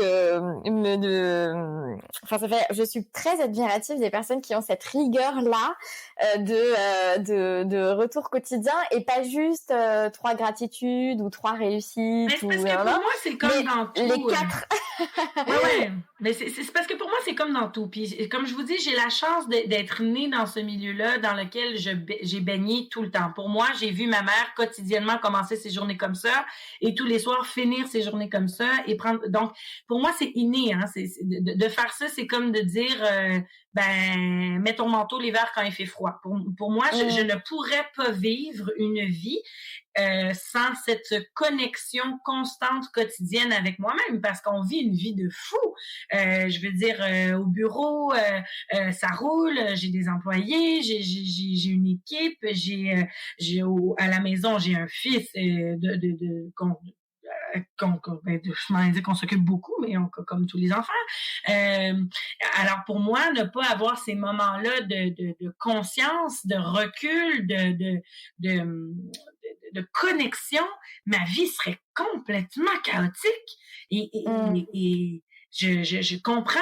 Puis, c'est sûr que c'est une habitude difficile. Moi, j'ai bien des amis qui s'y sont mises là dans la dernière année parce qu'ils voient que moi, je suis toujours un petit peu plus zen que tout le monde. Je suis toujours un peu plus au-dessus des affaires, pas de manière hautaine, mais en disant oui, c'est comme ça. Puis tu sais, parce que je l'ai vu venir, mais il y a comme rien qui me surprend, il y a rien qui me renverse, il y a rien qui me chamboule parce que tous les jours j'ai un suivi.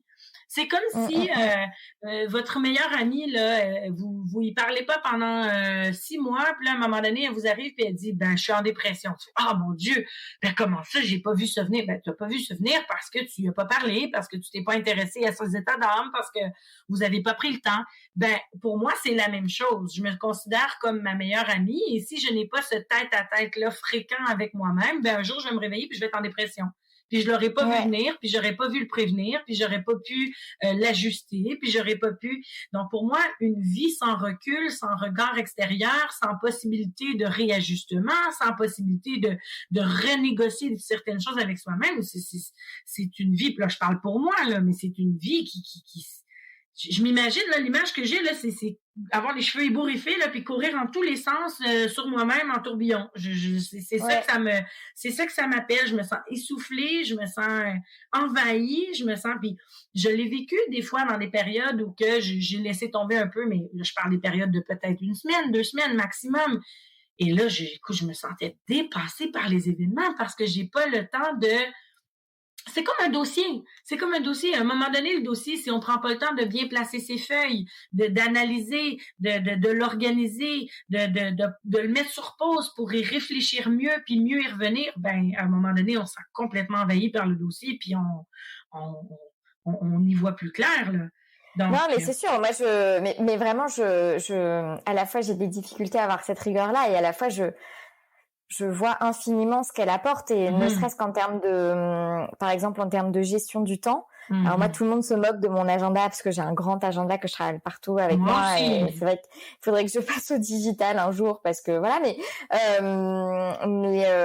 là, en ce moment, ça fait 2-3 semaines, depuis le début du confinement, j'ai complètement perdu mon organisation. Enfin, l'organisation qui roulait plutôt bien, avec des jours qui sont dédiés au rendez-vous, des jours qui sont dédiés au travail de fond, etc., etc.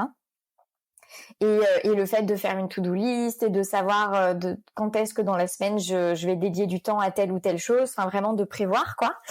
Et je me suis complètement laissée désorganiser par cette histoire de coronavirus, et là je suis dans la phase où j'ai l'impression de courir après ce que je dois faire et de voir plein d'échéances qui retombent et de me dire mais non, mais j'aurai jamais le temps, etc., etc. Et donc et c'est hyper dur de s'y remettre. c'est Mhm. hyper dur de se remettre dans la dynamique où Ah ouais, on fait vraiment. sa liste de toutes les petites choses qu'on doit faire et on les met dans son agenda et voilà. Ben, Et c'est puis comme les le choses, sport, on hein. les Moi, règle au fur et à mesure. Ouais, voilà, c'est comme le sport, c'est une hygiène qui est hyper difficile et donc je vois très bien cette image du tourbillon, les cheveux Ah, ouais, ébouriffés. ouais, ouais. Ah oui, puis moi, cette image-là me fait tellement peur que je me dis que des fois, je me dis, ah, ça me tente pas ce matin, ah, c'est moche, etc. Puis parce que ça m'arrive, là, tu sais, les gens disent, ah, bon, c'est bien, c'est facile. Ben non, c'est pas plus facile que pour quelqu'un d'autre, là. Comme quand je m'entraîne quasiment tous les jours, mais je sais pas, c'est pas facile, là. Je dirais qu'un jour sur deux, ça ne me tente absolument pas, là.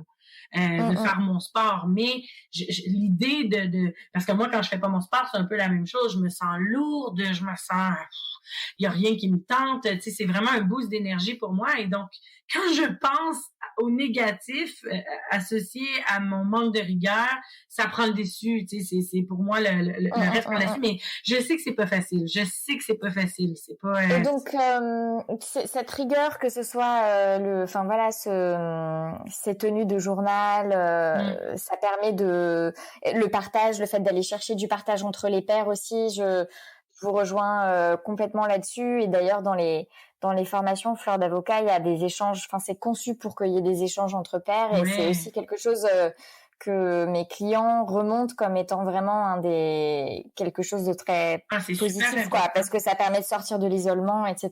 Ben nous, c'est pour ça qu'on a créé les concerts, en fait.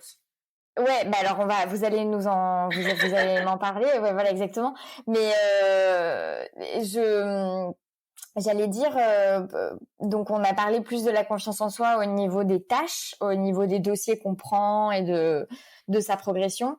Et quid de la confiance en soi au niveau des honoraires, au niveau du fait de se faire payer, de fixer son tarif. C'est Comment est-ce que super vous avez... difficile, ça, c'est incroyable. Ouais, Comment vous puis, avez fait?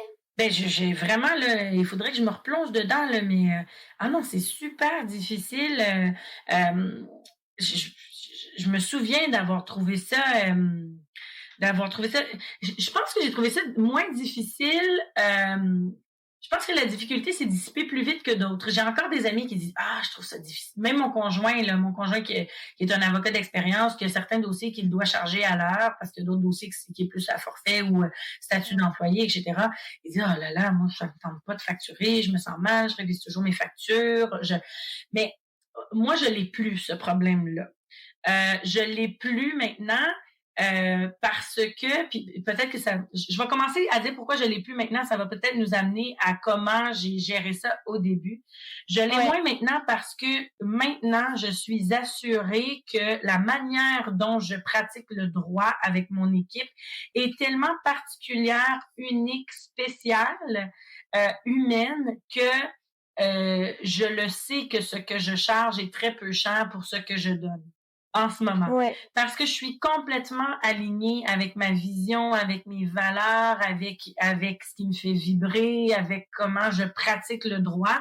Parce que nous, on a un petit cabinet pignon sur rue, ça s'appelle la boîte légale, en fait, mon cabinet. On a pignon sur rue, tu sais, il est décoré super cosy. On a une tête de chevreuil en bois, tu sais, le gros cliché là, en rentrant. Tu sais, on a vraiment une ambiance autre. Donc, quand les clients viennent chez nous, là, ils se sentent bien, ils se sentent pas dans le conventionnalisme et un peu ils sont pas impressionnés, ils se sentent pas mal. Et donc, tout ça pour moi, ça a une grande valeur.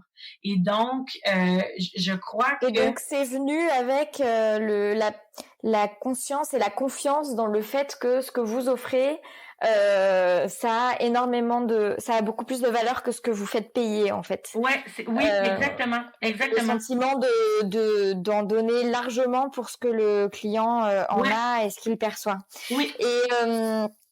Et vous avez évoqué le fait d'exercer, de pratiquer le droit d'une manière très particulière et vous avez cité du coup la boîte légale, un petit cabinet qui a pignon sur rue avec un accueil qui se veut très cosy, très chaleureux. Comment est-ce que ça s'est créé ça? Est-ce que ça a ça a tout de suite été ce que vous vouliez faire? Est-ce que c'est justement dans le cadre du recadrage après la grossesse avec un centrage sur plus la vie des entreprises? Comment est-ce que vous avez imaginé cette boîte légale justement? Et comment vous l'avez créée? Ouais. Ben pour moi, j'ai beaucoup de difficultés. Je suis quelqu'un de très authentique et ça a ses qualités et ses défauts. Ça a son bon revers et son mauvais revers. J'ai beaucoup de difficultés de faire assemblant. J'ai beaucoup de difficultés à faire d'une manière qui n'est pas totalement moi, qui n'est pas totalement en concordance avec ce que je suis, avec mes valeurs, et ce côté très humain là, très émotion, très justement accueil chaleureux, la personne en avant-plan. Je peux pas me départir de ça dans aucune sphère de ma vie. Je ne suis pas capable. Et je veux pas là, j'ai pas nécessairement essayé. Donc, mais en sachant que j'allais être avocate, en choisissant le droit, en partant avec mon cabinet, pour moi, c'était certain que j'allais devoir assez rapidement trouver une manière de pratiquer qui évoquait cette nature très humaine là chez moi, très chaleureuse. Et donc, au début, ben c'est sûr que je suis allée dans les bureaux qu'Alexandre avait déjà, qui étaient des beaux petits bureaux, qui étaient corrects, qu'on a essayé de justement mettre un peu à notre sauce, mais qui restaient quand même dans un édifice à bureaux, donc un peu plus froid, un peu plus... Et à un moment donné, j'ai acheté une maison. Là, on est en 2015, je crois. J'ai acheté une maison dans un quartier de Boucherville que j'adore, qui était le seul quartier dans lequel je voulais habiter. On est sur le bord de l'eau, c'est le vieux Boucherville. Tu sais, il y a un patrimoine, il y a un sentiment de communauté. Bon, les gens se déplacent beaucoup à pied, c'est super le fun. Il y a des petits commerces de quartier, ce qu'on a moins ici dans les banlieues résidentielles. Et quasiment de la même manière au même temps que j'ai acheté la maison, il y a un commerce au coin de la rue qui s'est mis à vendre et à louer ou à louer. Et j'ai tout de suite vu, j'ai tout de suite su. On dirait que là, si tout prenait son sens, là, je venais d'acheter ma petite maisonnette de rêve dans mon quartier de rêve et il y avait ce local-là au coin de ma rue et là, j'ai fait c'est là qu'on doit être. Vraiment, là, pour moi, ça a été d'une évidence. C'est souvent comme ça, ma vie, c'est des hasards d'intuition, des feelings. Là, quand je le sens vraiment dans mes tripes, c'est parce que c'est la bonne chose. Puis je dirais pas que je l'ai nommé à ce moment-là comme ça, parce que c'est assez dernièrement, de plus en plus, que je suis très connectée à mon intuition, mais je le sentais, puis j'étais très excitée par ce projet-là, puis je le voyais. Alexandre était un peu moins excité parce que ben lui il était bien où on était, puis il trouvait ça justement, il trouvait qu'il y avait un standing intéressant d'être dans une tour à bureau, mais je l'ai vraiment amené dans mon projet de folie de dire non, on a besoin d'être plus proche des gens, d'être dans un quartier plus accessible, plus et finalement, l'idée a fait son chemin et on s'est installé là. Et c'était avant une boutique cadeau. Et donc, il n'y avait pas de mur dirigé. Hein, c'était comme un grand air ouvert, puis une aire ouverte. Puis donc, on l'a vraiment aménagé à notre goût, selon nos besoins. Et on en a fait vraiment une petite maison. Et comme c'était une boutique cadeau de quartier que les gens avaient l'habitude de visiter s'ils allaient dîner chez quelqu'un, apporter un petit cadeau d'hôtesse, etc. Ben, tout pendant la construction et pendant les premiers débuts, les gens arrêtaient. Puis on est en face d'une piste cyclable, on est à côté du bord de l'eau, les gens arrêtaient. Ils venaient voir et ils disaient « Ah, vous avez fait ça avec ça! » Et donc, ça donnait une synergie de quartier vraiment incroyable. Donc, pour moi, c'était effectivement comme ça que je le voyais. Très, très humain, que les gens pouvaient ouvrir la porte, rentrer, qui se sentaient chez eux, qui se sentaient en terrain connu. On a un piano dans notre salle de conférence, un mur de briques. Mon associé est un grand joueur de piano, un grand pianiste. Et donc, des fois, il joue. Donc, moi, je reçois des clients, puis on entend une belle pièce de piano à l'arrière. Donc, on a un petit coin café directement à l'entrée. On a vraiment aménagé ça pour que les gens sentent que chez nous, quand ils rentrent, l'humain est en avant-plan. Ouais, c'était primordial parce que je peux faire semblant. et le nom, la boîte légale, c'est venu comment? Est-ce que c'est venu à ce moment-là aussi, ou est-ce que c'est aussi comme ça que s'appelait le cabinet avant Non, il d'emménager dans s'appelait cette pas comme petite... ça. En fait, c'est vraiment très moche comme nom, très conventionnel. C'était Morin Pilote Avocat, mon associé Ouais. étant Alexandre Morin, moi étant Adèle Pilote. Donc, Morin Pilote Avocat. Et oui, c'est venu, pour moi, on rentrait justement dans cette nouvelle ère-là de sortir du cadre. Puis c'est venu aussi, on pourra en parler un peu brièvement, mais avec le fait de... Ben là, c'est sûr qu'il y a eu beaucoup d'éléments en même temps. Là. J'ai acheté ma maison, je venais d'accoucher, donc pour moi, avoir ça au coin de la rue, c'était aussi une planification de vie qui était de rêve, qui était idéale, j'avais la garderie au cours au coin, la crèche au coin, j'ai l'école primaire, là, la petite école dans ma cour. Donc, pour moi, c'était aussi de créer ma vie idéale pour que justement dans chacune de ces sphères de vie-là, je puisse sentir que je suis à la bonne place et que ce soit un tout. Et c'est ça que ça m'a fait réaliser aussi la grossesse, que ça m'a fait un peu paniquer en fait, parce que je me disais, j'adore ce que je fais, mais comment je le fais actuellement, ce sera pas conciliable avec comment je veux vivre ma vie familiale de couple, de mère. Et donc, il fallait absolument que je trouve un moyen que tout ça soit dans une seule et même sphère et danse de manière fluide ensemble. Et c'est pour ça que, en même temps que j'étais dans ces réflexions-là, ce cabinet-là, ben, cet endroit-là s'est libéré, donc je l'ai vu tout de suite, et est venu aussi avec la grossesse, avec le changement de paradigme dans mes dossiers, dans mes matières juridiques, le développement en ligne. Donc, est venu en même temps, puis ça c'est pas moi qui l'ai créé nécessairement là, mais un élan de société où les gens ont commencé à faire de la business en ligne, à créer des groupes d'entrepreneurs, à sortir un peu du cadre. Et moi avec la boîte légale, c'était ça, c'était de dire ok, moi je veux plus avoir un simple cabinet Morin Pilote Avocat. Non, moi j'ai un cabinet pignon sur rue à côté de chez moi, dans mon quartier, avec les gens. Je veux un nom qui sort de l'ordinaire. Je veux qu'il y ait quelque chose qui soit vu, qu'il y ait une vibe, là, une sensation, un tout qui circule dans ma vie, autant professionnelle que personnelle. Donc, pour moi, il fallait un nom qui évoquait ça. Là. On est une boîte, on est jeune, on a un dynamisme.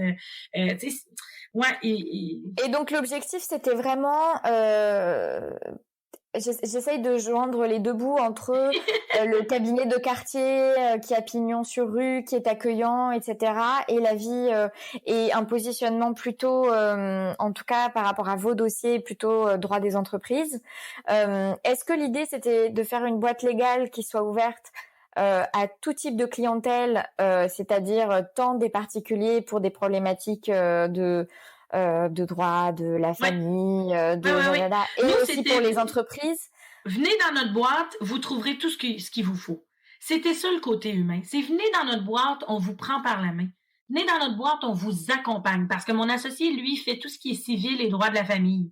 Donc, il fait des divorces, il fait le droit des enfants, il fait ce qui a trait aux maisons, au vice caché, aux contrats entre personnes, etc. On a aussi une notaire qui est avec nous. Qui, elle, fait tous les testaments, les mandats d'inaptitude, les ventes, l'immobilier. Et on a mon conjoint qui s'est joint un peu après, mais qui, lui, fait le droit du travail, de l'emploi, etc. Donc, c'était ça, moi. C'était... Je sais que le droit, c'est... Un service, une petite boîte... complète. Full service, mais pour les particuliers et pour les petites entreprises et les... Ben oui, parce que moi, mes entreprises là, que j'accompagne dans mes projets, là, ben, c'est des humains. Donc, peut-être qu'il se crée un projet que je vais pouvoir mettre sur pied avec lui, mais peut-être qu'il se sépare aussi en même temps. Peut-être qu'il se divorce. Peut-être que sa mère est en perte d'autonomie. Peut-être que... Donc, moi, je voulais que l'humain qui vient chez nous se sente, sur le plan juridique, encadré, épaulé, accompagné. Je pouvais pas me voir justement à me limiter à jouer juste sur une sphère, à être juste dans une sphère. Ça manquait de...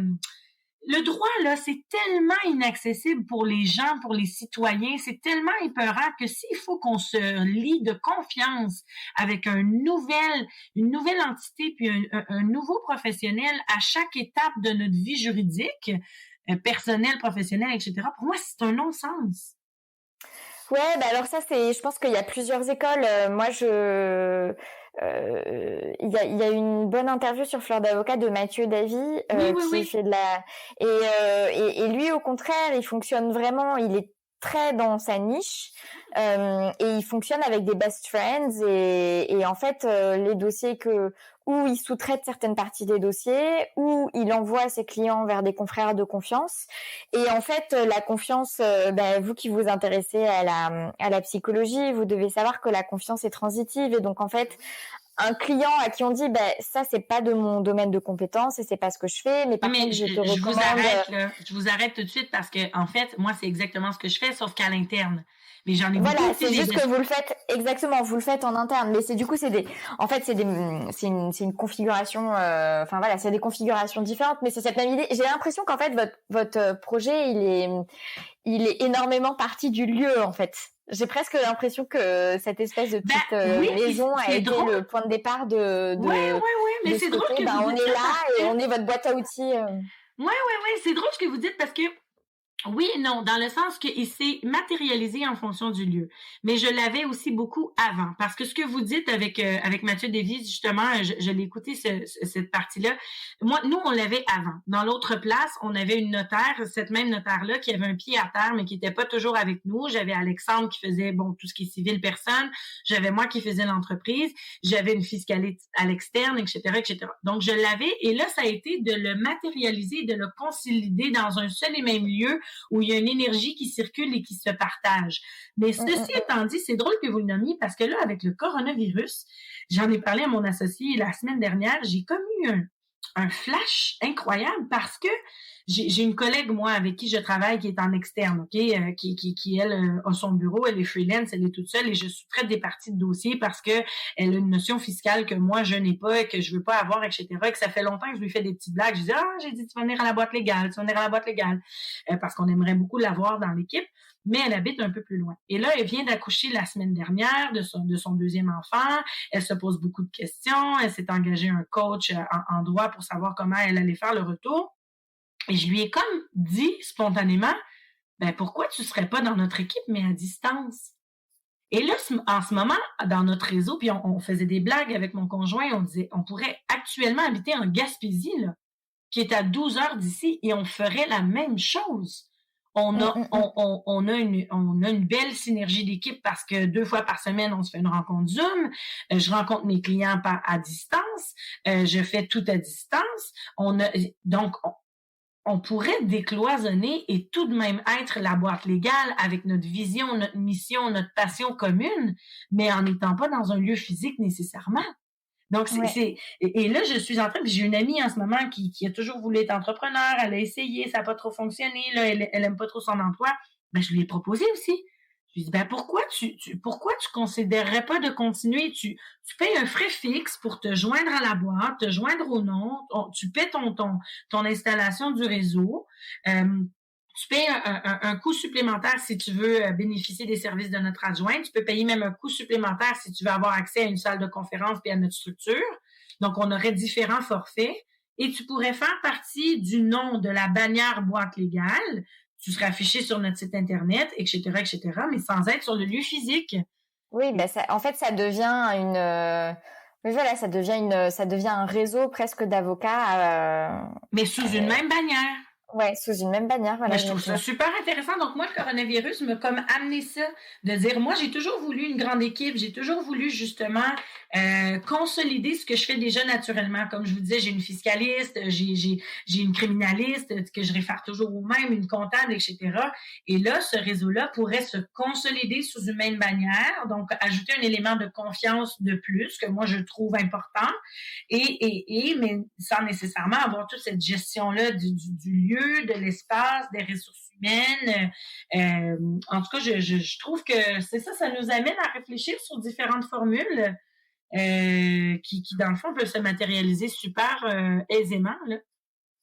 Ouais, je pense que le coronavirus non, mais je veux dire, il faut aussi voir le bon côté de certaines situations. Moi aussi, ça a été, pour moi aussi, le coronavirus a été Un un vecteur de déclencheur? réflexion. Alors ça n'a pas été un déclencheur, mais disons que ça a été un coup de pied dans la fourmilière. Par exemple, OK, OK. j'avais en tête en février, je commençais à réfléchir, à faire, à transformer les formations pour qu'elles soient plus digitales, pour que mes clients gagnent en flexibilité, pour qu'ils soient moins tenus au fait de devoir être présents plusieurs semaines de suite à la même heure, etc. Enfin, voilà, gagner en flexibilité et donc je commençais à réfléchir à la transformation digitale, mais je me disais bon, dans 2 ans, enfin voilà, je me mettais et en fait avec le coronavirus, ça a un peu été un shaker quoi, un accélérateur de projet et finalement c'est quelque chose sur lequel je travaille beaucoup en ce moment et qui va arriver beaucoup plus tôt que prévu. Et donc je pense que c'est voilà, ce coronavirus, s'il a du bon, c'est que c'est un espace pour se poser quelques questions, pour remettre en question la manière dont on travaille et la manière dont on exerce, et ce qu'on offre aux clients et sa valeur ajoutée, et comment est-ce qu'on peut offrir la même chose mais dans des conditions différentes et en fait être encore plus gagnant à la sortie quoi. C'est pas qu'on se réorganise par dépit, c'est ah ben tiens et en fait on peut faire comme ça et c'est chouette et ok et voilà. Donc je vous rejoins tout à fait sur ce côté le coronavirus vecteur de créativité. Ouais, vecteur de créativité, puis ouverture de possibilités qui, avec sans recul, pouvaient être difficilement envisagées, en fait. Mm, mm, mm, mm. Ouais. Et la partie vraiment plus faire grandir le cabinet, recruter des personnes, etc. Ça a été voilà, je comprends que c'était vraiment un souhait de travailler de manière collective et que le management, il y avait une appétence pour ça, pour le management, pour la Oui. gestion, pour ouais. Oui, oui, oui, effectivement. Puis, faut y aller aussi, comme je disais, pour moi, la sphère de la vie harmonisée là, et unifiée est très importante. Et pour moi, j'ai rapidement vu aussi que je pouvais pas tout faire seule. Si je veux avoir le rythme de vie que je veux, puis pour moi, ma sphère familiale est vraiment en avant-plan. Je suis une avocate non conventionnelle sur plusieurs plans, de la manière que je pratique, oui, de la manière que j'organise le cabinet, oui, de la manière que j'interviens, mais aussi de la manière que je priorise ma vie de famille. Moi, à 16 heures tous les soirs, j'ai terminé. Je vais chercher mon fils. Je ne travaille pas les vendredis. Je garde mon fils avec moi et je retravaille les soirs parfois dans des moments plus occupés quand mon fils dort, mais très rarement la fin de semaine. Et pour moi, ça, c'est primordial. Et je ne pouvais pas et ne pourrais pas et ne peux pas encore me résigner à ce que mon fils ait 5 jours à la crèche pendant des longues heures ou après l'école, quand il va rentrer à l'école en septembre, bon, si tout va bien avec le coronavirus, qui est ce qu'on appelle ici au service de garde, donc avant ou après ou le midi, je peux pas me résigner à ça. Je suis pas capable, c'est pas dans mes valeurs. Et sans juger les autres qui le font, là, vraiment, je sais que je suis une bibite un peu spéciale là, dans cette matière-là. Là. C'est pas ce qui est préconisé ni conventionnel. Mais donc, pour pouvoir allier cette valeur-là de fond, pour moi, qui est non négociable. Hein, on parle dans la confiance en soi, on parle de nos piliers, de ces valeurs, ouais. Ouais, mais les valeurs, des valeurs, on en a plein, mais il y en a sur lesquelles on peut faire des compromis, d'autres non. Oui, les valeurs fondamentales. Ouais. Et du coup, qu'est-ce que vous déléguez au moment de choisir ce que vous gardez pour vous et qu'est-ce que vous déléguez à votre équipe et qu'est-ce que vous voulez garder dans votre activité? Ben, en fait, c'est sûr que bon, moi, ma niche, comme je l'ai dit, là, elle est très précise. Hein, j'accompagne les entrepreneurs. Donc, tout ce qui est très personnalisé, conseil, contrat, etc., ça, je me le garde parce que je trouve que c'est mon expertise. Et aussi, je trouve que mes clients, quand viennent me chercher moi pour être accompagnés, ils veulent moi. Donc, je délègue tout ce qui... je délègue tout ce qui ne touche pas à cette matière-là. Donc, souvent, j'ai des clients qui vont m'appeler justement pour des divorces, des clients que je connais. Donc, ça, c'est certain que c'est mon associé qui le fait. Mais je délègue aussi à ma junior, à la junior de notre bureau. Je veux pas me l'approprier. Elle a une entité propre. Donc, je lui délègue effectivement tout ce qui peut se faire sans une expertise pointue qui est la mienne. Beaucoup la rédaction, beaucoup des suivis clients, des recherches, des topos. Puis ce qui est moins mes forces aussi. Moi, ma force, c'est pas de faire une recherche approfondie dans un dossier. C'est moins ça. c'est ça, je garde ce qui me fait vibrer, ce qui est ma zone de génie, ce qui est facile pour moi, en donnant aux autres ce qui sont plus faciles pour eux aussi. Donc, tout le monde potentialise ses forces. Tout le monde potentialise ses zones de génie, fait ce qu'il aime, tout le monde est heureux, puis les choses coulent de soi aussi. Ouais. Et on a parlé un peu et vous êtes revenu dessus avec toute la chantilly qui s'est créée avec ce lieu et la grossesse et tout ça, et que ça a été un peu à ce moment-là aussi qu'il y a eu plus de switch vers la communication digitale. Mm-hmm. Vous, est-ce que c'est quelque chose que vous avez vu venir de par une appétence personnelle? Enfin, voilà, vous disiez la communication, etc. Est-ce que, comment est-ce que vous y êtes venu et comment est-ce que vous y êtes venu, surtout avec une perspective de développement d'activité commerciale, pas juste, je suis sur Instagram parce que je suis sur Instagram, mais aussi je suis sur Instagram comme avocate et c'est là que j'ai des clients, etc. Enfin, ça a été quoi Vous posez comment vraiment est-ce que des vous... bonnes questions. merci. Oui, oui, c'est vraiment des bonnes questions parce que je trouve que ça me donne un peu de recul que j'ai pas nécessairement pris dans le sens que je me rends compte que je pense que je suis quelqu'un qui saisit beaucoup les opportunités. Donc, c'est sûr que quand il y a eu un buzz autour de ce développement-là en ligne, que les gens ont commencé à se créer des pages Facebook, à se montrer, à se mettre de l'avant, à créer des groupes d'entrepreneurs. Moi, j'ai des amis, des connaissances justement qui ont créé des communautés quand même assez importantes là, de 15 000, 20 000 personnes où les gens s'entraident.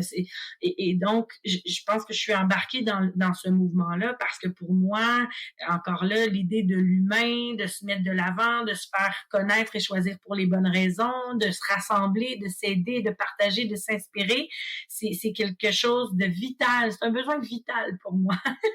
Ouais. Donc, c'est sûr que naturellement, quand ça c'est devenu une façon de faire, ben j'ai suivi la masse, j'ai suivi le courant.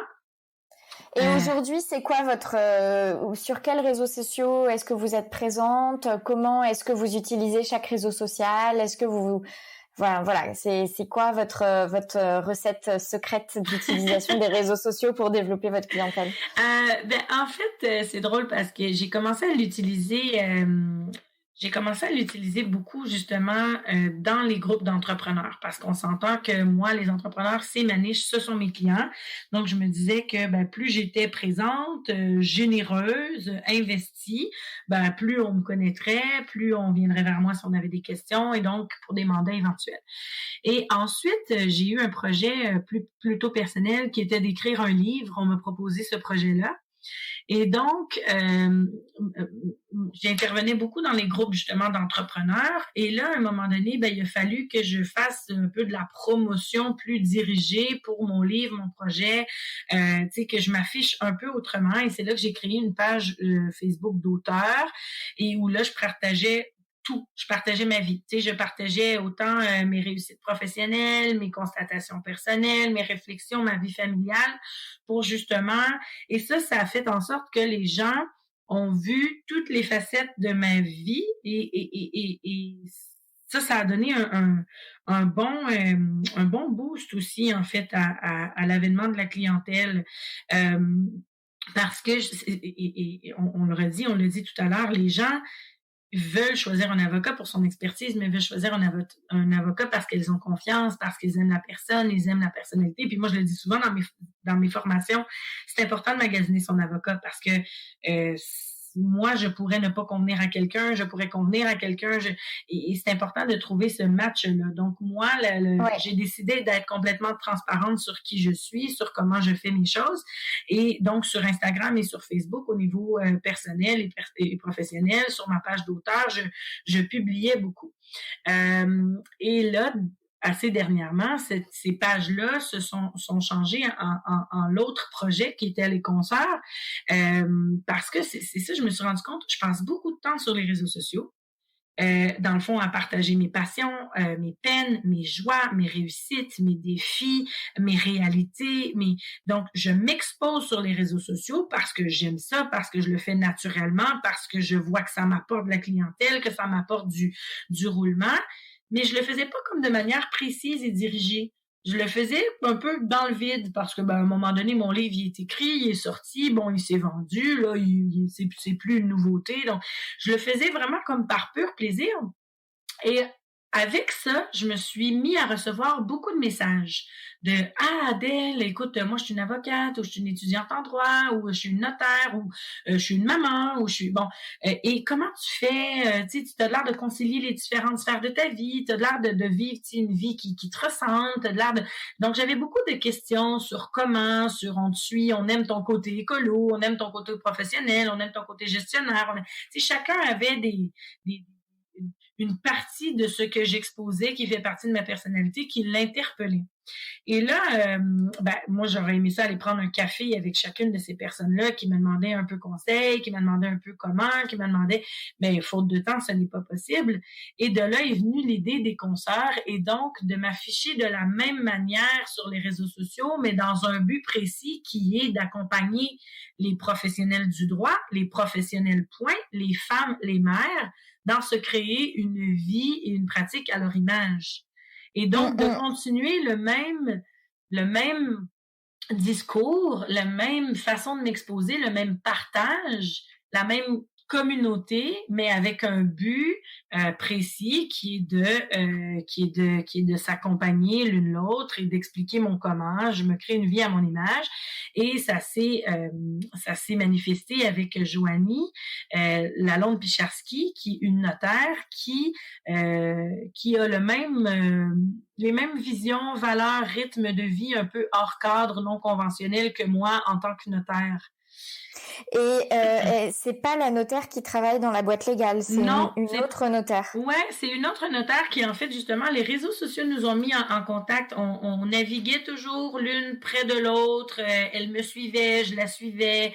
On commentait discrètement les choses de l'une et l'autre. On s'écrivait des fois en privé, un partage. Donc, on le voyait bien que on se ressemblait, là. Tu sais, une avocate qui, justement, concilie travail-famille en premier plan, a une pratique très axée sur les gens.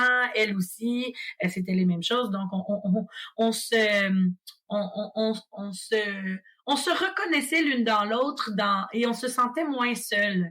Et elle aussi s'est avérée à recevoir beaucoup de messages de gens qui étaient inspirés par son parcours, par sa manière de pratiquer.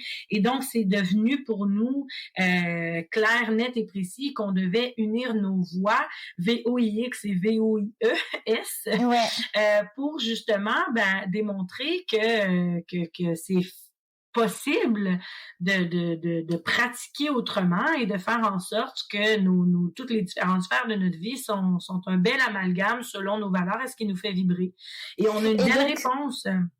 Concert, c'est vraiment c'est un projet de communication ou est-ce que derrière vous avez aussi des formations, on a des formations. En fait, c'est depuis cet automne là qu'on a comme dirigé notre planning de communication de manière plus consolidée pour justement répondre à ces messages-là qu'on recevait.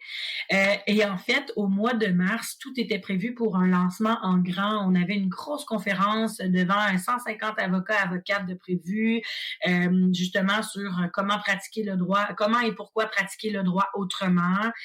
On avait une équipe de tournage prévue pour justement faire notre premier tournage officiel, un peu d'explication du projet. On avait, on avait tout ça là, vraiment une séance photo, etc. Et tout est tombé à l'eau parce que tout ça concomitait, était de manière concomitante avec l'annonce du confinement chez nous, la même semaine. Donc là, on s'est dit, bon, nous, notre programme est prêt.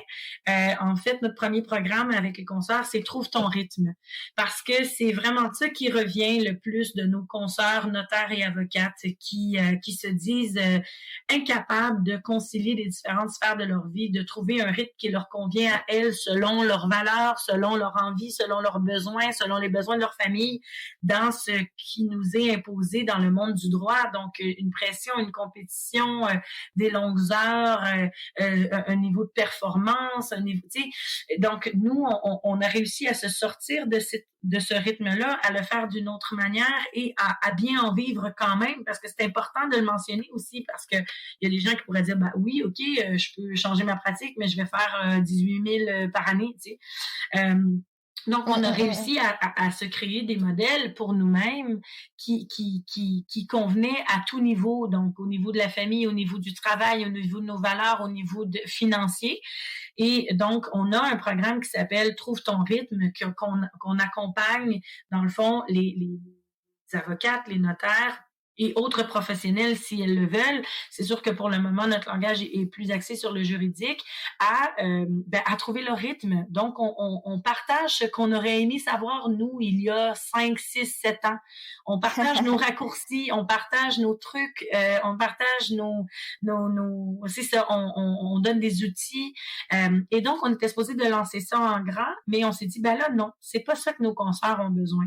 En ce moment, dans le coronavirus, il y a personne qui a le focus sur trouver son rythme, sur repenser sa pratique, sur se créer une pratique à son image. Tout le monde en était à éteindre des feux, à gérer les angoisses, à concilier d'une manière qu'il n'avait jamais concilié. Donc, on a mis ça sur la glace un peu et là, on est juste dans donner du contenu. On a notre podcast. Le premier épisode va sortir la semaine prochaine. Là, on a la chance d'être invité, d'avoir reçu votre invitation. On donne du contenu sur Instagram, sur Facebook, on partage. Et quand le temps sera venu, vers la mi-juin, pour la période estivale, là, on va lancer un programme, mais qu'on a allégé aussi. Parce qu'on s'est dit, là, post-pandémie, les gens seront peut-être pas nécessairement à fond dans revisiter leur pratique. On va donner un programme estival qui va faire en sorte qu'on va accompagner pendant l'été d'une manière légère, douce, les gens pour qu'en septembre, ils repartent l'année mieux outillés pour un rythme plus à leur image. Ouais, c'est drôle parce que moi aussi, avec Fleur d'Avocat, je me suis posé la question de est-ce que je proposais une version par visioconférence des formations, etc. Et j'ai décidé de pas le faire parce que je me suis dit est-ce que c'est vraiment ce que les gens... Enfin, voilà, je me suis dit que... D'une part, moi, je suis moins à l'aise avec ce système de visio. Je trouve que pour que ce soit vraiment qualitatif, il fallait mettre beaucoup d'énergie dans l'adaptation du contenu à ce système de visio, d'une part. Et en plus, d'autre part, je me suis dit que là, les préoccupations étaient ailleurs, en fait, surtout pour les avocats. Moi, je connais quand même beaucoup d'avocats qui travaillent beaucoup, en fait, en ce moment, qui n'ont pas une vie plus calme du fait du coronavirus, pas particulièrement. Et voilà, donc c'est amusant parce que j'ai préféré me dire, plutôt que de faire quelque chose de un peu vite fait bien fait, hein, pas forcément vite fait mal fait, ce serait un gros mot, mais oui, c'est ça, voilà, une transformation un peu trop rapide à un nouveau média pour proposer quelque chose là maintenant tout de suite à distance. Peut-être que ce temps, je peux l'utiliser autrement, en créant du lien autrement avec ma communauté et les personnes qui suivent Fleur d'Avocat. Et j'ai passé et je passe toujours beaucoup de temps avec les personnes qui suivent mon travail, mes clients, les personnes qui lisent la newsletter, etc. J'en profite aussi pour travailler sur le fond des formations et le changement de format, notamment vers du digital et tout. Et en fait, je me suis dit que voilà, je préférais faire comme ça et que les formations et ce travail-là, il viendrait après, il viendrait à la rentrée, mais donc ça me rassure un petit peu de voir que je suis pas la seule à avoir décidé de pas sauter sur le côté donc hop, formation à distance, visioconférence, webinar, enfin d'être dans quelque chose de plus, d'une certaine manière, un peu plus doux, quoi. absolument. Mais c'est ça. Mais il faut savoir se réajuster, il faut savoir se réinventer. Nous, on avait un plan, on était vraiment partis en Lyon. Tout était prêt. On a juste appaisé sur un bouton et la formation est en ligne, elle se vend, tu sais.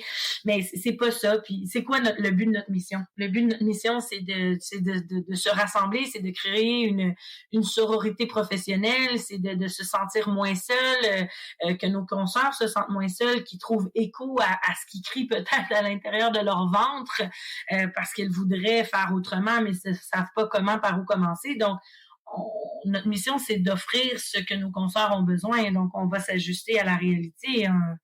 Voilà, c'est ça là, notre mission et vision et dans le fond, notre passion, notre focus.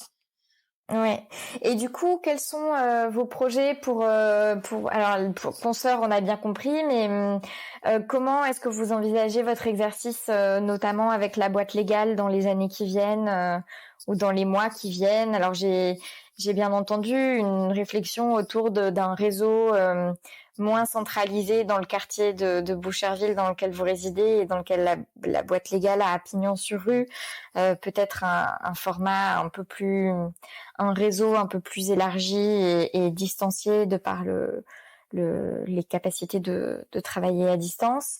Est-ce qu'il y a d'autres choses que vous voulez pour votre exercice, vers lesquelles vous voulez tendre pour votre exercice professionnel, voilà, dans les prochaines années? C'est une bonne question. En fait, mon focus est vraiment mis sur les concerts actuellement, dans le sens que ma boîte, j'ai la chance en ce moment qu'elle roule un petit peu toute seule, tu sais, dans le sens que j'ai mes employés à qui je peux déléguer, j'ai des clients qui rentrent bien et tout ça, mais mon focus pour la boîte, ça va vraiment être ça va être de consolider une équipe sous une bannière dans la prochaine année et de toujours se mettre un petit peu plus en avant-plan. J'aimerais, on a toujours 1000 projets qu'on prend jamais le temps de faire, mais j'aimerais beaucoup mettre un peu plus en avant-plan mes clientes. Puis ça, c'est une autre affaire aussi que au niveau des réseaux sociaux, puis au niveau de mon désir de communication. J'ai tellement des clients et des clientes avec des projets fascinants.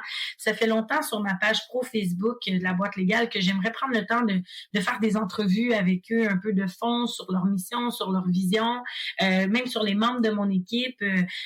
Donc ça, j'aimerais beaucoup là, justement consolider la relation client-équipe professionnelle pour décloisonner un peu ça aussi. Ça serait mon focus qui viendrait après ce focus-là d'équipe élargie, de réinventer un peu notre méthode de travail pour pouvoir inclure des expertises là, dans notre réseau. Ouais, ce serait vraiment ça. Et en fait, peut-être avoir... ce que le temps d'arrêt m'apporte aussi, on s'est vraiment mis 2 réunions par semaine sur Zoom. Et je me rends compte que dans le cours des choses au cabinet, on prend pas ce temps-là nécessairement. Beaucoup de personnes me disent ça. Ah oui, hein? Ouais. Parce qu'on dîne ensemble un peu ici, mais là, c'est pas toujours tout le monde qui est disponible. Là, moi, vu que j'ai des heures un peu écourtées parce que je veux que vers 16h, 16h15, je termine pour aller chercher mon fils. Des fois, je prends pas toujours le temps de dîner en équipe, etc. Et donc, ça, j'aimerais vraiment, mettons, commencer les lundis avec un dîner d'équipe. Je trouve que ça a consolidé. Donc, de remettre un peu le focus sur la synergie qui est déjà très bonne parce qu'on s'entend très bien, mais la synergie d'équipe au travail, autre que juste le... Ouais, je sais, c'est sûr, de travailler de manière un petit peu plus concertée, consolidée dans les dossiers des uns et des autres. Mais pour ça, il faut prendre le temps de se poser et de se rencontrer. Je pense que ça va être ça le focus. Un focus sur la communication interne. Ouais, sur la communication interne qui est beaucoup là au niveau amical, au niveau plaisir, au niveau mais de prendre le temps de s'asseoir et de donner la parole aux uns et aux autres sur les dossiers, sur l'ambiance et tout ça. Je pense qu'il va falloir le faire plus. Je vois le bénéfice. Et quelle est votre dernière joie, Adèle? Ma dernière joie? Oui. Comme dans les derniers jours? Ben, la dernière joie. Ma dernière joie. Ah ouais, hein? J'aime ça comme question. OK, ma dernière joie, c'est parce que moi, j'ai l'impression d'avoir une joie perpétuelle. Eh ben, c'est formidable! Je suis quelqu'un d'assez optimiste, puis les gens me le disent, on sait bien, toi, Adèle, t'es toujours de bonne humeur. Ma dernière joie, c'est de réaliser qu'actuellement, je suis... ma dernière réelle joie, là, ça a été de réaliser avec tout ce coronavirus et cette pause et cette pandémie que tout ce que j'ai mis en place assez naturellement, mais quand même avec engagement, avec effort, avec conscience dans les dernières années pour me créer une vie, une pratique à mon image, se manifeste, se réalise et prend tout son sens. Parce que si je n'avais pas fait ça actuellement, en amont, je serais en ce moment à éteindre des feux. Je serais en ce moment éparpillée entre l'obligation de m'occuper de mon fils qui a sa crèche fermée et l'obligation de m'occuper de mes clients et l'obligation, je serais éparpillée, je serais envahie. Et c'est comme si, tu sais, des fois, on se demande, ben, coudonc, pourquoi moi, je suis pas comme toutes les autres nécessairement? Puis pourquoi je mets tant d'efforts et de conscience à créer quelque chose autrement qui, juste pour... Je me pose cette question en permanence. Ben oui, puis c'est vrai qu'on se la pose parce que il y a des moments, je sais pas si ça vous fait ça, mais il y a des moments où tout semble couler de source et que c'est naturel et qu'on fait juste comme suivre l'élan. Et il y a d'autres moments où on se dit, ben, coudonc, les gens qui suivent le parcours conventionnel ont de l'air très heureux, là. Pourquoi moi, je suis un peu à contre-courant? Et là, je dirais que la semaine dernière ou l'autre semaine d'avant, ça a été une grande joie sincère, touchante pour moi de réaliser que tout ce que j'ai mis en place naturellement et avec effort, c'était pour ça. C'était pour ça. Et le ça, en ce moment, c'est la pandémie. Mais le ça aurait pu être, comme vous l'avez dit précédemment, un deuil. Aurait pu être une séparation. Aurait pu être une maladie. Aurait pu être un enfant malade. Le ça, c'est un temps d'arrêt dans ce qu'on connaît et le fait que j'ai mis en place une façon de fonctionner plus douce, plus lente, plus adaptable, fait en sorte que quand le ça arrive, ben, ma solidité, ma joie, mon espoir, ma structure, mon bonheur et mon harmonie et ma sérénité ne me quittent pas. C'est très inspirant. Et qu'est-ce que vous portez sous votre robe? Qu'est-ce que je porte sous ma robe? Je vais dire que je porte ma connexion. Toujours. Ma connexion intérieure. Je sais pas si je peux dire ça ou si vous vouliez quelque chose d'un peu plus physique. Mais si. En fait, c'est ce qu'on a parlé tout à l'heure avec les pages du matin, avec mon exercice d'inventaire quotidien le soir. Sous ma robe, sous mon pyjama, sous mes pantoufles, sous mes tailleurs, sous mon linge de sport, pour moi, peu importe le rôle que j'incarne, peu importe la manière dont je l'incarne en pleine conscience et donc en connexion avec moi-même, mes besoins, mes valeurs, mes émotions, parce que sinon, tout ça ne serait qu'une boule désorganisée et vide de sens. Formidable. Ben, merci beaucoup, Adèle, pour cet entretien. Merci à vous.